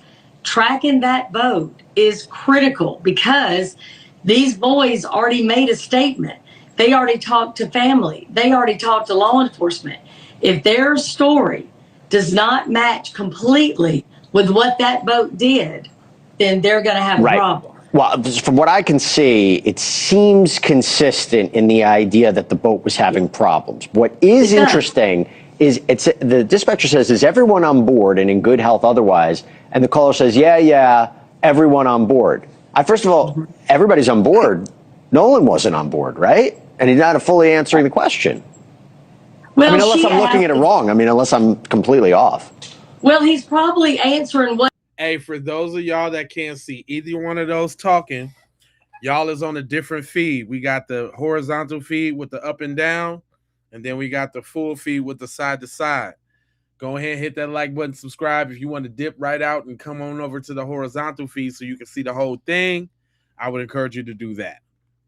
Just so you know. What he knows is accurate at that time. If Nolan stayed behind, then everybody is on board because he wasn't supposed to be. Yeah. So she asked a very unusual question when she says, is everybody in good health otherwise? I think that's unusual, but again, they are sinking. So she's making sure, hey, is everybody on board? Is nobody jumping off? Like if you're really sinking, are you going ahead and, getting in the water? Right. But he says, no, everybody's on board. Do we have a more accurate window of Nolan's movements? I mean, let's think about it, right? So the investigators said that he was last seen at around 3 p.m. Mm-hmm. I haven't seen other accounts that would seem to dispute that. There's a dispute about whether he, left to go talk to a girl or came back on board. And then you have this GPS data showing the boat didn't leave Horn Island until about 4:30. This dispatch, is around 4 p.m. What does this tell you? There were hundreds of people out there. You've seen the video and the photographs. That's what I'm saying. Now, if he stayed on that island and something happened to him on that island, ain't nobody seen nothing. Come on now. Y'all notice no matter how you hear the story spun, it don't make no sense. No matter what you hear, no matter what, based off what we know, it don't make no sense. How somebody did not see him is pretty shocking to me, especially if he left one group that knows him to go with another group that clearly knows him. I don't understand how he got separated from everybody that he knows. That's what I'm talking about. It is early. They are actively still talking to people. They are gathering, photographic evidence and video evidence from people that were there. Even if I did not know him, if I'm just taking a video of the whole crowd, I could have captured him. So people that have no connection to him are still turning in evidence to be, looked at and analyzed. And look, his family says it would be highly unusual that he would separate from a group. I also, while I have you, I got to ask you about the phone. Phone's a key piece of evidence in this case. There was a claim that perhaps data was deleted from his phone. He didn't have his phone with him. We know it was announced, according to Ben Crump, who's representing the family, that there's going to be this mutual investigation or examination of the phone, both by the family's private experts and by state investigators. A, is that unusual? And B, what are you hoping to find? I like it. And let me tell you something. You've got a mama that does not understand what happened to her baby, period. She deserves to have those folks look at it. You've got your expert. I've got mine. Y'all are going to look at this thing at the exact same time. There's not going to be a doubt in my mind what is extracted from that phone and what it means. I like that part a whole lot. That to me should happen. There should be no secrets. This is not a situation where you say you've got to wait on the autopsy. You got to wait on toxicology. She doesn't want to wait. She wants to know right now because you're telling me something that for her does not make sense. It has to make sense. And Jesse, you know this from your background in the courts. When you have parents that have lost a child, you have got to give them all the information in a way that they can absorb it and understand it 100%. and eventually accept it. Especially if they don't trust local law enforcement. And look, as we reported yesterday, Ben Crump indicated also that the DA told him that after the investigation, this case may be presented to a grand jury for potential criminal charges, whether that's directly related to Nolan's death or something that happened in this investigation. We'll see. We'll be on top of it. Sharon McCollum, thank you so much for taking the time. And listen, this is my thing, though. I swear they're gonna try to do what they did in Breonna Taylor's case, talking about some wanton endangerment, try to do anything but try to prosecute somebody for the actual death of Nolan Wells. You know what I mean? Because you know how they do. You already know how they do. Now I'm finna play this message. And sometimes people just be fed up with the way things is going, And my man's got a solution. For all you haters in the chat, this is a solution base. And he just want to know if we could just go ahead and let's do it. Let's heal America. Hear me out. Hear me out. Based on what I'm seeing on the internet, it seems like everybody is angry. White men are angry. Black men are angry. Don't y'all just want to get together and fight? I mean, we all Americans, so it ain't no need to tear down our country. When we could all just come together, state to state. Right? If you in Georgia, white men, black men, we meet somewhere and we bang out. No guns, no knives. Right? We could just line up. You a white man, you could point over in the crowd, I want you. And we just get in a circle and just bang it out. If you in Jersey, wherever you at, Texas, and we just come together and fight. We call it the fight to save America, right? We don't gotta have no guns. We don't gotta do nothing extreme. I seen y'all content. Y'all, Mr. President, just give us the word and we'll go door to door. Why take it to that extreme? We all mad. We all men. We can all come together. You know what I like about this message? It's simple. It's plain. It's to the point. It's to the point. It's like, yo, get it off your chest, my guy. Get it right on up off your chest, man. We don't need no guns. We don't need no nut. Let's just meet on up and knuckle it on out. I really like what he's saying. For all you hotheads, for all you people who feel compelled to jump in somebody's chat to say dumb stuff, you talking like you want to fight, as disrespectful as you is.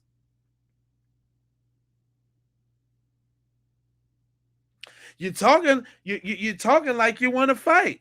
Y'all talk the words y'all use be fighting words.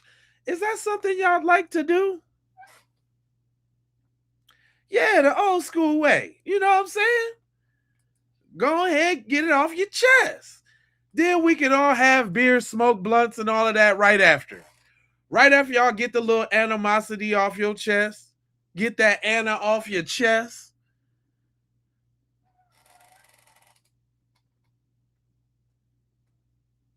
But I think we know why that ain't gonna happen.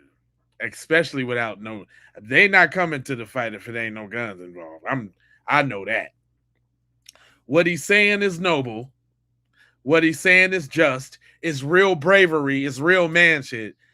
But they ain't coming to the they if they can't bring no guns. What? Cause we damn near be knowing like what the outcome's gonna be. We know what the outcome would be of this. Let me tell you something. That's why they don't like us in sports. That's why they take every little chance to demonize us as sports. I don't watch sports, but I definitely pay attention to the power dynamics. And let me tell you, it's because of sports that has rules, that has regulations, that everybody has to follow. We excel in that when it's an even playing field. That's why they can't do nothing. You can't beat them, you join them. So that's why they wear black men's jerseys and this, that, and the third, Michael Jordan shoes, because they can't win in that. It's structured, you know what I'm saying? It has it ain't no wins. So that also pertains to the physical element when we talk about the brawl side of the game. They don't want to brawl. That's why they got all the guns. I must be telling that truth. Thank you, Mom. I appreciate you. Marquet. For Shay. Hey, I must they gotta come to the joint with a blammer.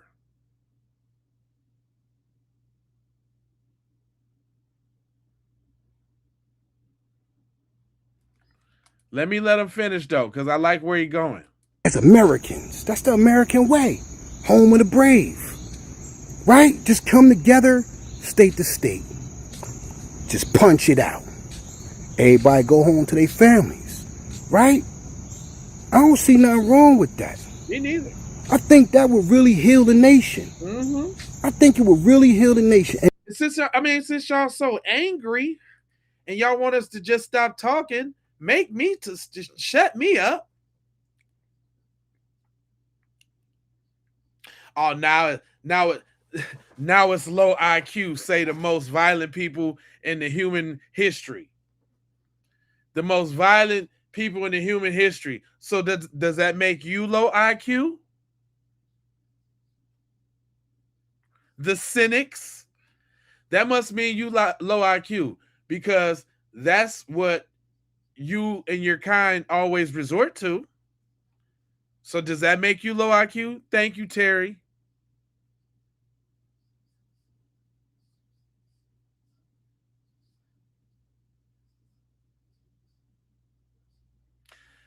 You think they got more guns. You don't know what people got. That must mean you ain't got none, user. You ain't got no guns, user? Cause I got several. But guess what? You can only shoot 2 at a time. And 1 if you're trying to get some distance on it. So none of that matters. You can have 100 damn guns in your crib. That just means you can shoot for a long time. You can't shoot all 100 of them at the same time. And that go for you and your buddies. The most y'all can carry is 2 apiece.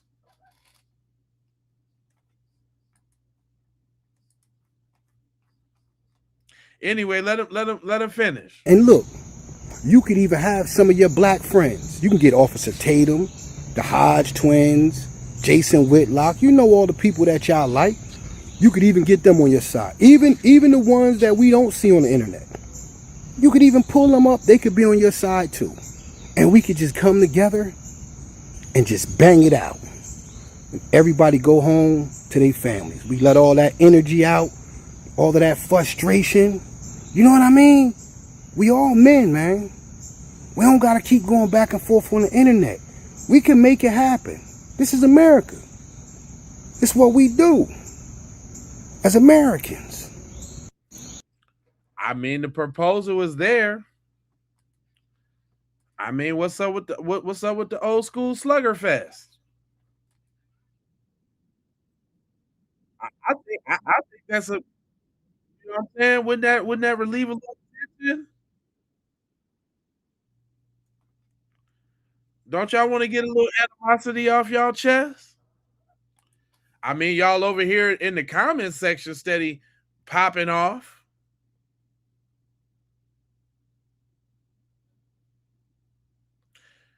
Oh, you think you would get him because he got a little beard with some grays in it? You must don't know not to mess with older black men. The strength of an older black man. You must, nigga. We don't get weaker with age. We don't, fam. You must be mistaken. Shit. Until we get up there. Shit, I wouldn't.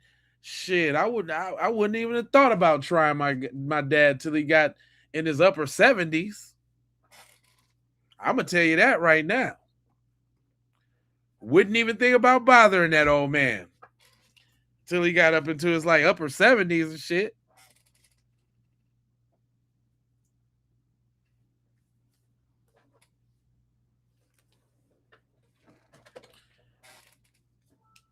Yeah, you must don't know the strength. Yeah, that's what I'm saying. He must don't know the strength of older black men.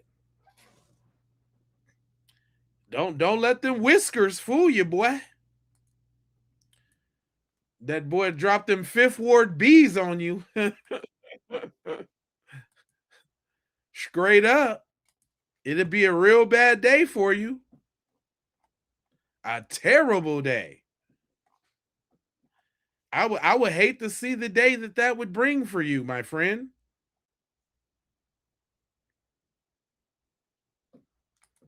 But see, y'all over there talking. Look, listen, it ain't just us saying it. It's y'all folks too. Y'all folks is tired of y'all too. Tell him, Mr. Tony Hawkins. Tell Mr. Tony Hawkins. Let him know what's on your mind. I freaking knew it. So Nolan Wells left that island and was seen and photographed at a pool party afterwards, where there was allegedly an altercation where they beat the shit out of him, most likely to death. And the question I have now is, what? That means they moved the body. That means this is way, way worse than we even thought it was. So hopefully these kids will get what they deserve, which is nothing short of life in prison. Even y'all folks know it, man. That's another thing I've been going off of too. Have y'all noticed how many of them folks is speaking up about their people? About how they know how they folks is? Have y'all noticed that?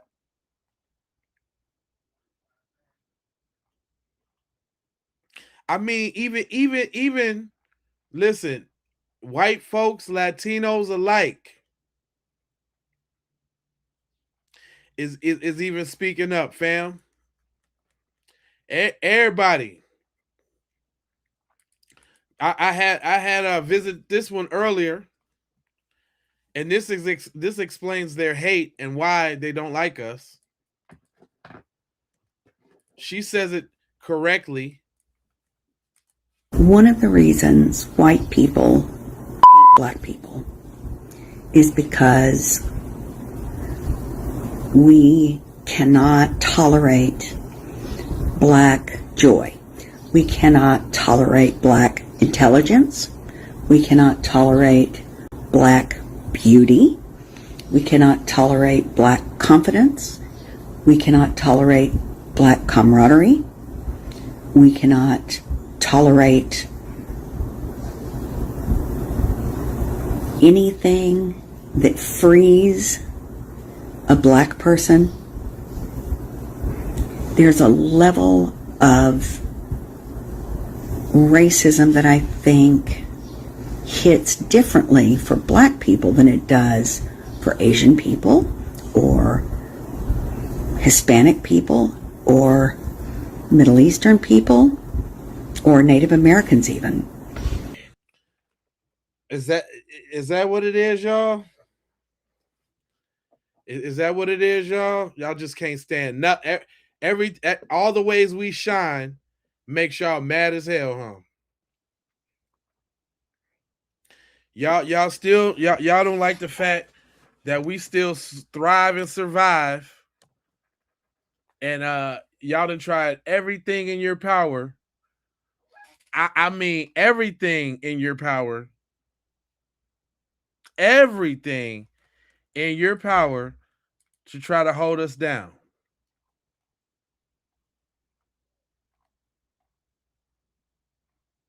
Say y'all haven't. Because I also got the why for that too.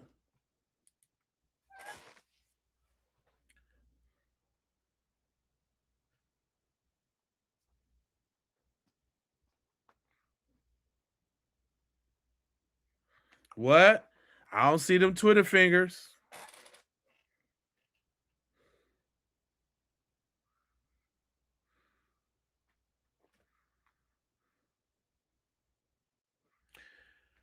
You know why they hate?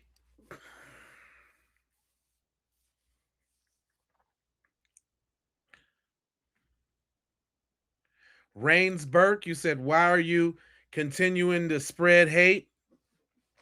You couldn't even get that out the right way because your little Twitter fingers were so on fire.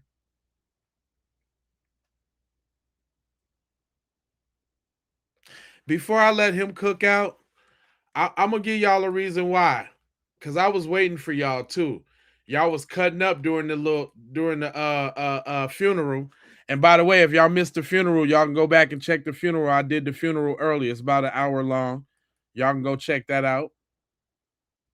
I sure do. I'm Jay Lava on Facebook and Instagram. And we got a private Keep It P podcast group. And I'm FBA J Lava on TikTok. That's right. That's right. That's right. That's right. I'm all over the place, baby.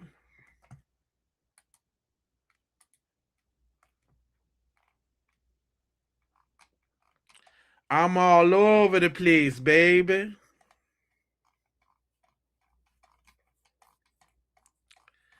You know, speaking of my other program, like I be asking this stuff of the people. Y'all see this? Look, I be saying this. Look, you see what they say? Black America question: if the trauma of slavery is passed down through our DNA for us, is savagery and cruelty passed down through DNA for them? I'm telling you, I'm talking about this stuff in real life over here, and everybody's getting exposed as a devil. Just so you know, I'm making everybody a devil. That's because they deserve it. Look, there's some new devils that I added to the team. Y'all some damn devils. It ain't no other way. It ain't no other way. Look at this devil right here. This devil, he was arrested for using AI to create sexual abuse materials. Straight devil.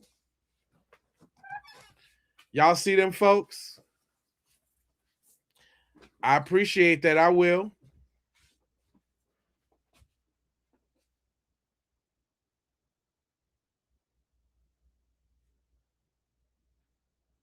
Y'all see that? I'm calling they. I get them looking like they true form. Look how he morphed into that evil man that he is. Look at that. Right? I got some more of them. Hold on. Let me. Y'all some damn devils. It ain't no other way. That's the song Devils too. Y'all need to go stream that. Look at this devil right here. Police devil. Maple Grove fire chief charged with criminal sexual conduct involving a teenager. Look at that, man. And yeah, look, y'all some damn devils. Y'all some damn devils. Yep, I'm getting them like that. No, just y'all. This is reserved for just y'all. Look, it's reserved for just y'all. Matter of fact, oh look, this crazy, y'all. Check this out. I had seen this this car crash the other day.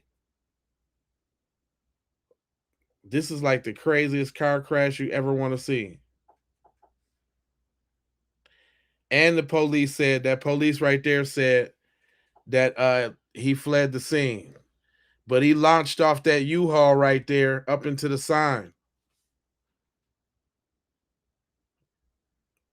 Look at that, y'all.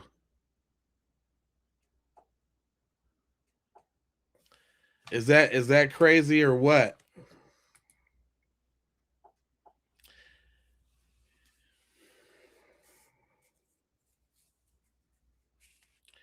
Oh yeah, they super mad over there, boy. If you see the chats over there on them devils, like on this one, like man, all of them got a lot. This is like the funniest though. I made Mitch McConnell do the Thriller.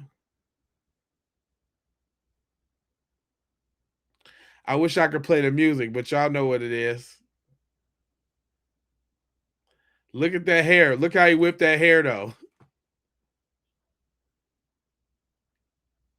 Look how he whipped that hair. Fat.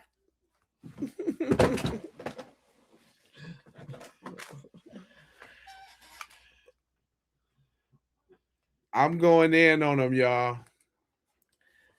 I ain't playing no games.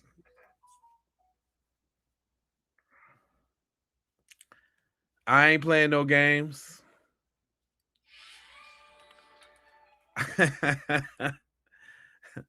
Look, this is another example, just like Nolan Wells. The little team right there, the little devil team. They getting him months after the arrest. Justice for Irving, Daniel Irving, justice for that man. So yes, I'm doing good work all around the clock, all around the board, for real. Yeah.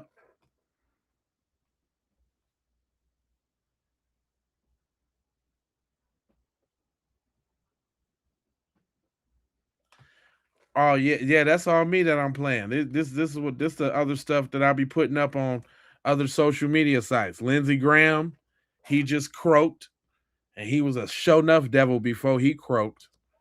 If y'all know who Lindsey Graham is, you know he's a straight devil.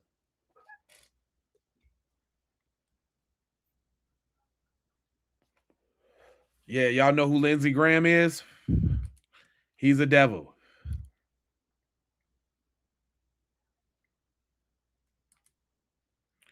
You know what I'm saying? Here, look, these are the kind of messages that I'll be putting up on social media. This what I'm talking about. Listen to this. Hold on. This how I'm coming on social media. Hold on. Let me get the volumes right. Hold on. This how I'm coming. White man, Mexican, Asian man, or their child kill one of yours, stop turning the other cheek and do what's necessary to end this whole bloodline. We are tired of you killing our people, and all we are left with is thoughts and prayers. Violence is what you understand, and that's what you're gonna get. If you are making rap music about killing other black men, but go silent when they kill ours, we gonna turn that shit off anywhere we hear that bullshit played. Yes. A white man, Mexican, Asian man, or their child kill one of yours, stop turning the other cheek and do what's necessary to end this whole bloodline. We are tired of you killing our people, and all we are left with is thoughts and prayers. Violence is what you understand, and that's what you're gonna get. You understand that? That's how we coming on social media. Yeah, we saying this flat out. We ain't playing with these devils no more. I leave that to everybody else to turn the other cheek and all that. You understand? But anyway, oh yeah, hey, this is how I get it in. Oh, you said no friends? Oh, we got the t-shirt for that. We got that John Henry Clark. We have no friends. Oh yeah, we got B1 gear for the family. If you going over there to sayitwithyourchest.com, you dig what I'm saying? You can go get that we coming for our check, right? You can go get that cut the check for foundational Black Americans, right? You can go get that I boycotted today in the hoodie or the t-shirt, don't matter. If you real bold, you say F them people. You dig what I'm saying? This say it with your chest over here, boy. Wear it if you ain't scared. You know what I'm saying? You mad because I'm foundational, right? You know, or the standard issue, the one I love, the FBA, the Foundational Black American standard issue, looking clean in that white with the little red strip. You know what I'm saying? Various colors, all the t-shirts. You know what I'm talking about? Yeah, I got a couple little products. You know what I'm saying? Yeah, that's how we get out. You can go to sayitwithyourchest.com. That is, matter of fact, I'll just put it on the wheel on the bottom. We'll do that. We'll put it there just in case y'all want to know what the website is. Or the website's in the link in the description on all the channels. But you can go to SAYITWITYOCHESS. Say it with your move, say it with your chest. Wear it if you ain't scared. You understand what I'm talking about? You know what I mean? I appreciate, hey, I'm just coming right down the middle with them. I'm also taking t-shirt ideas. You know what I'm saying? If y'all got something that you think needs to represent us, then y'all can shoot me a DM on Facebook. So make sure y'all go follow me on Facebook too. J Lava on Facebook, JAYLAVA. Or join the Keep It P podcast group on Facebook. You know what I'm saying? It's private. You can post and say what you want to say. I'll approve it, and we'll all sit back and we'll laugh at it. You dig me? Like a Arabian pygmy.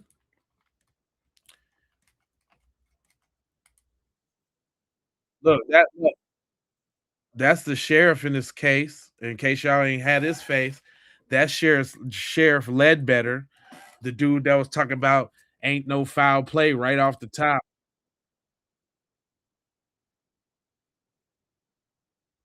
He a devil. Look what kind of devil he turned into. Oh, my fault. Y'all can't even see him. My bad. That's Sheriff Ledbetter right there. Oh, you say you love this already? You new here? That's what's up. That's what we do. Where you tapping in from? Anika. Y'all give Anika a warm welcome. She love it here. She done found her tribe, y'all. She done found her people. Uh-oh. It look like Marvetta's up in the joint. What's up? Hello.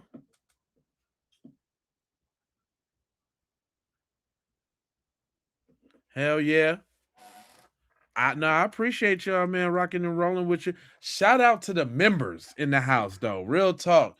Shout out to the members on the looking outside of the game. Money Mike, all the folks that be tapping in. I love, man. I appreciate y'all too for show. We getting close to having enough members to do member only content. But then I'm gonna need y'all to really go follow me on Facebook so we can coordinate a time during the week when I can actually do the content, and then we can actually all congregate and meet, because the P is for the people.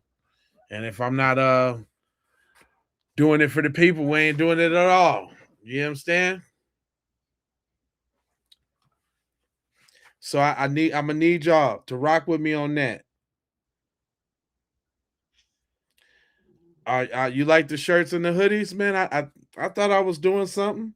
Oh, you know what? I didn't even show the I know we still got the John. I think you even mentioned that we still got the John Henry Clark joint on the joint. Hold on, I think it's on page 3. Yep, yes indeed. We still got the John Henry Clark joints. We Have No Friends. I like it in that yellow. I like it in that red. I definitely like it in that blue, that black, that gray. Yeah, we got the John Henry Clark joints too. Right now, if y'all order, I got a promo code. If you put in the promo code TUFER, that's TFER, that'll get you $3 off your order. And if you put in the code LOVE, LOVE, that'll get you free shipping. So we got the free shipping, and we got the $3 off the order with the code. The code is right on the website, so y'all will see them when you go on in there. But yeah, we got them. Hold on, I want to move. Well, let me move myself so you can see them Jones. But we got them Jones, man, that say it with your chest, brother. You understand? Also, we also got literature too. I don't never talk about these things, which I probably should a lot more. But hold on, let me. We got the album out, which is Foundational Foolery, Volume 1. with the songs like Devil and Wash Your Ass, and we got some songs on that joint. Like you know what? One of the songs on there, one of the songs that's on this album right here on Gumroad, the link is in the description for that too. Or y'all can go stream them on the platforms. But yeah, we got them type of songs. And then we also got we got literature too. I'm actually an author, me and young TZ Von Savage. Hold on, let me go to the book because we got the definitive guide to staying on code. Hold on, let me see. Let me see if I can show y'all. Oh yeah, the FBA Arsenal, the full kit, the on code kit, FBA Arsenal. And so what that got in it, it got the DVD, because we got a DVD called Abolish the Slave Patrol, The Oranges of Modern Policing. We got the playbook for Tethers and Culture Vultures. That's a digital download. We got the Defense Guide to Stay on Code. That's an ebook.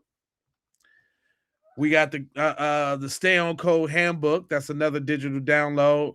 And then we got the album in there too. The whole joint is just $30 for all 5 of those stellar pieces of equipment to get you on tight, on 10.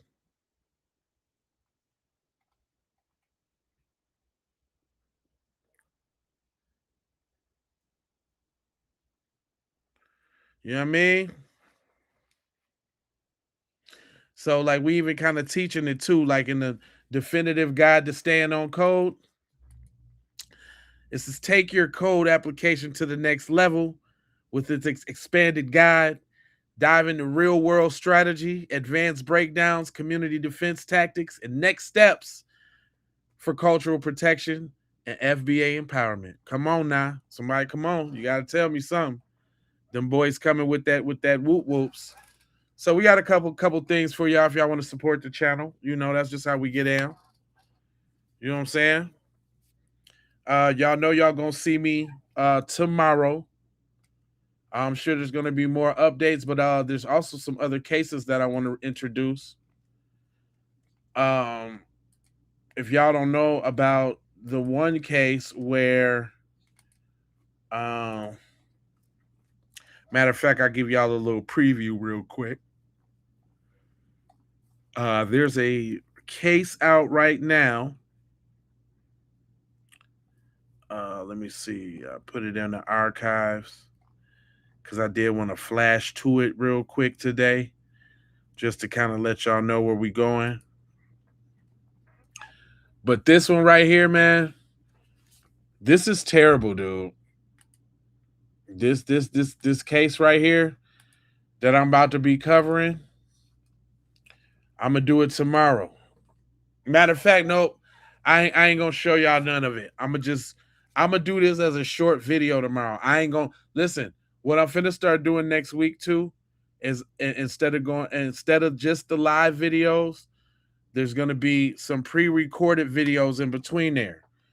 They're still gonna pop up as if I'm going live, but you will know because I'm gonna put in the title or the description or something pre-recorded, something to that effect.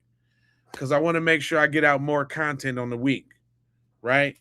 So the week looks like 2 lives a day with like 2 or 3 15-minute little joints in between. You know what I'm saying? Just to get y'all abreast and to get the word out on certain news stories, because it's a lot of news, and that's actually what we do at the Keep It P podcast is we try to cover everything. But this Nolan thing, I've been compelled, you know, to cover because it's one of the biggest injustices right now. But trust me, we didn't get to 5,000 episodes by just covering singular topics. We talk about everything.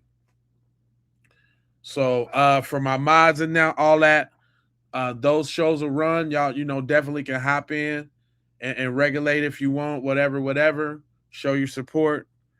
I really need y'all to go follow me on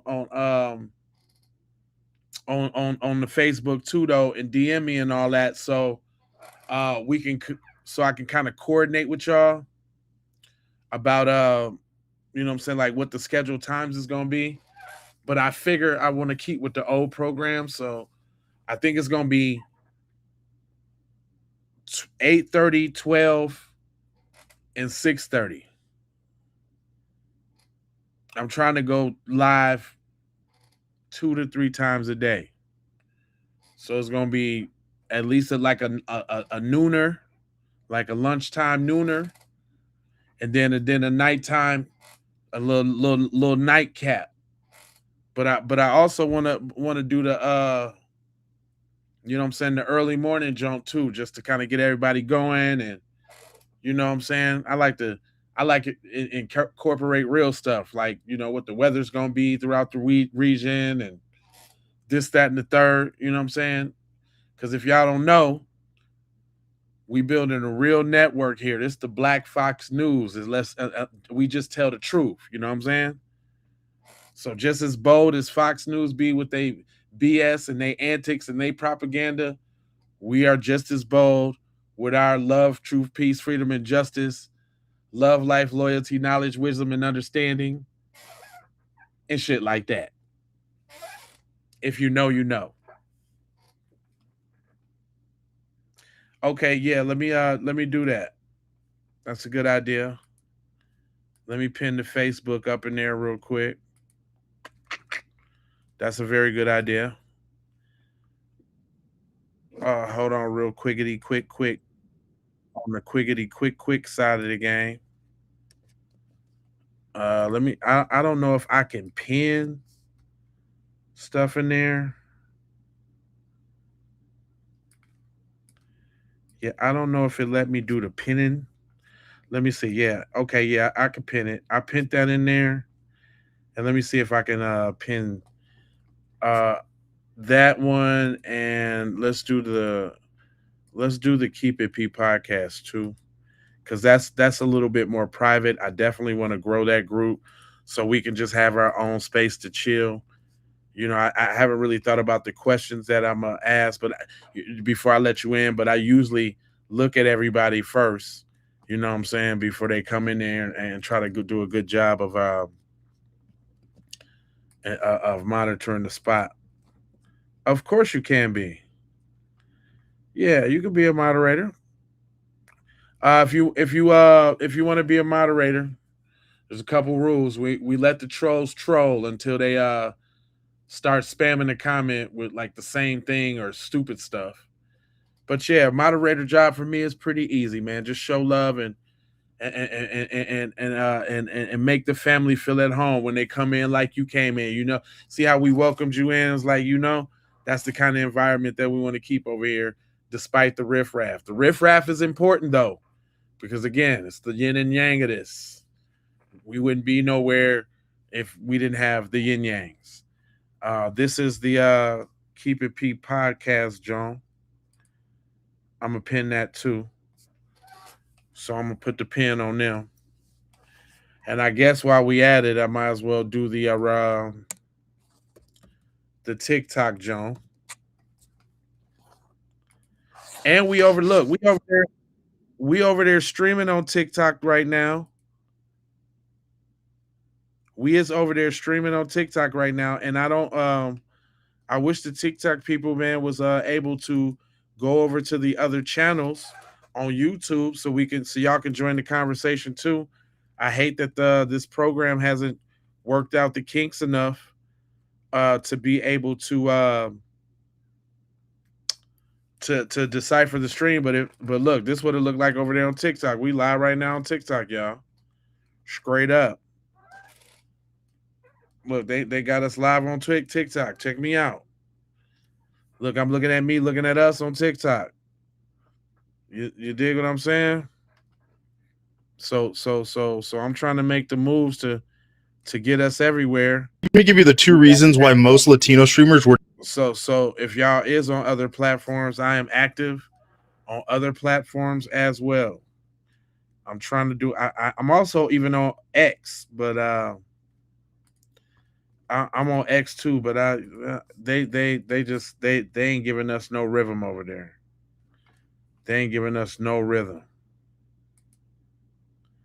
That's the TikToker right there. I'm gonna see if I can leave them pinned up for future strings. That's a very good idea. I'm glad you said that.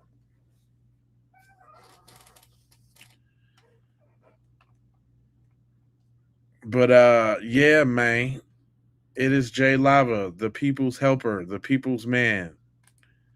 I do this for the peoples. I ain't gonna hold y'all, but I'm a moja, foja, scoja about being on code, and you know I got 4 words for you. I need you to go ahead and subscribe for the vibes, like for the spike. Also, y'all, all my peoples, man, go ahead and hype that thing too. It's something about that hype that do something. We need to get these black empowerment messages out there, because really what I be seeing is it be a lot of coons that get hyped. I'm just gonna keep it real. But hype that thing. Marquez, make sure you for me to find your profile, Marquez, comment on any one of the other videos that's already published, because right now your comments is going into the stream, or you can comment on the video after it's published, and then I'll be able to find you, and I'll go ahead and mod you up. You know what I'm saying? But I don't want people to start disappearing from the damn chat shit. Now I'll just play. Like I said, it's really easy to be a mod around here. You know what I'm saying? Just be black first. That's it. That's all I need. Just like me. Be black first, just like me.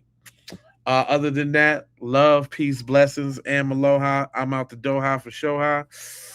Yeah, all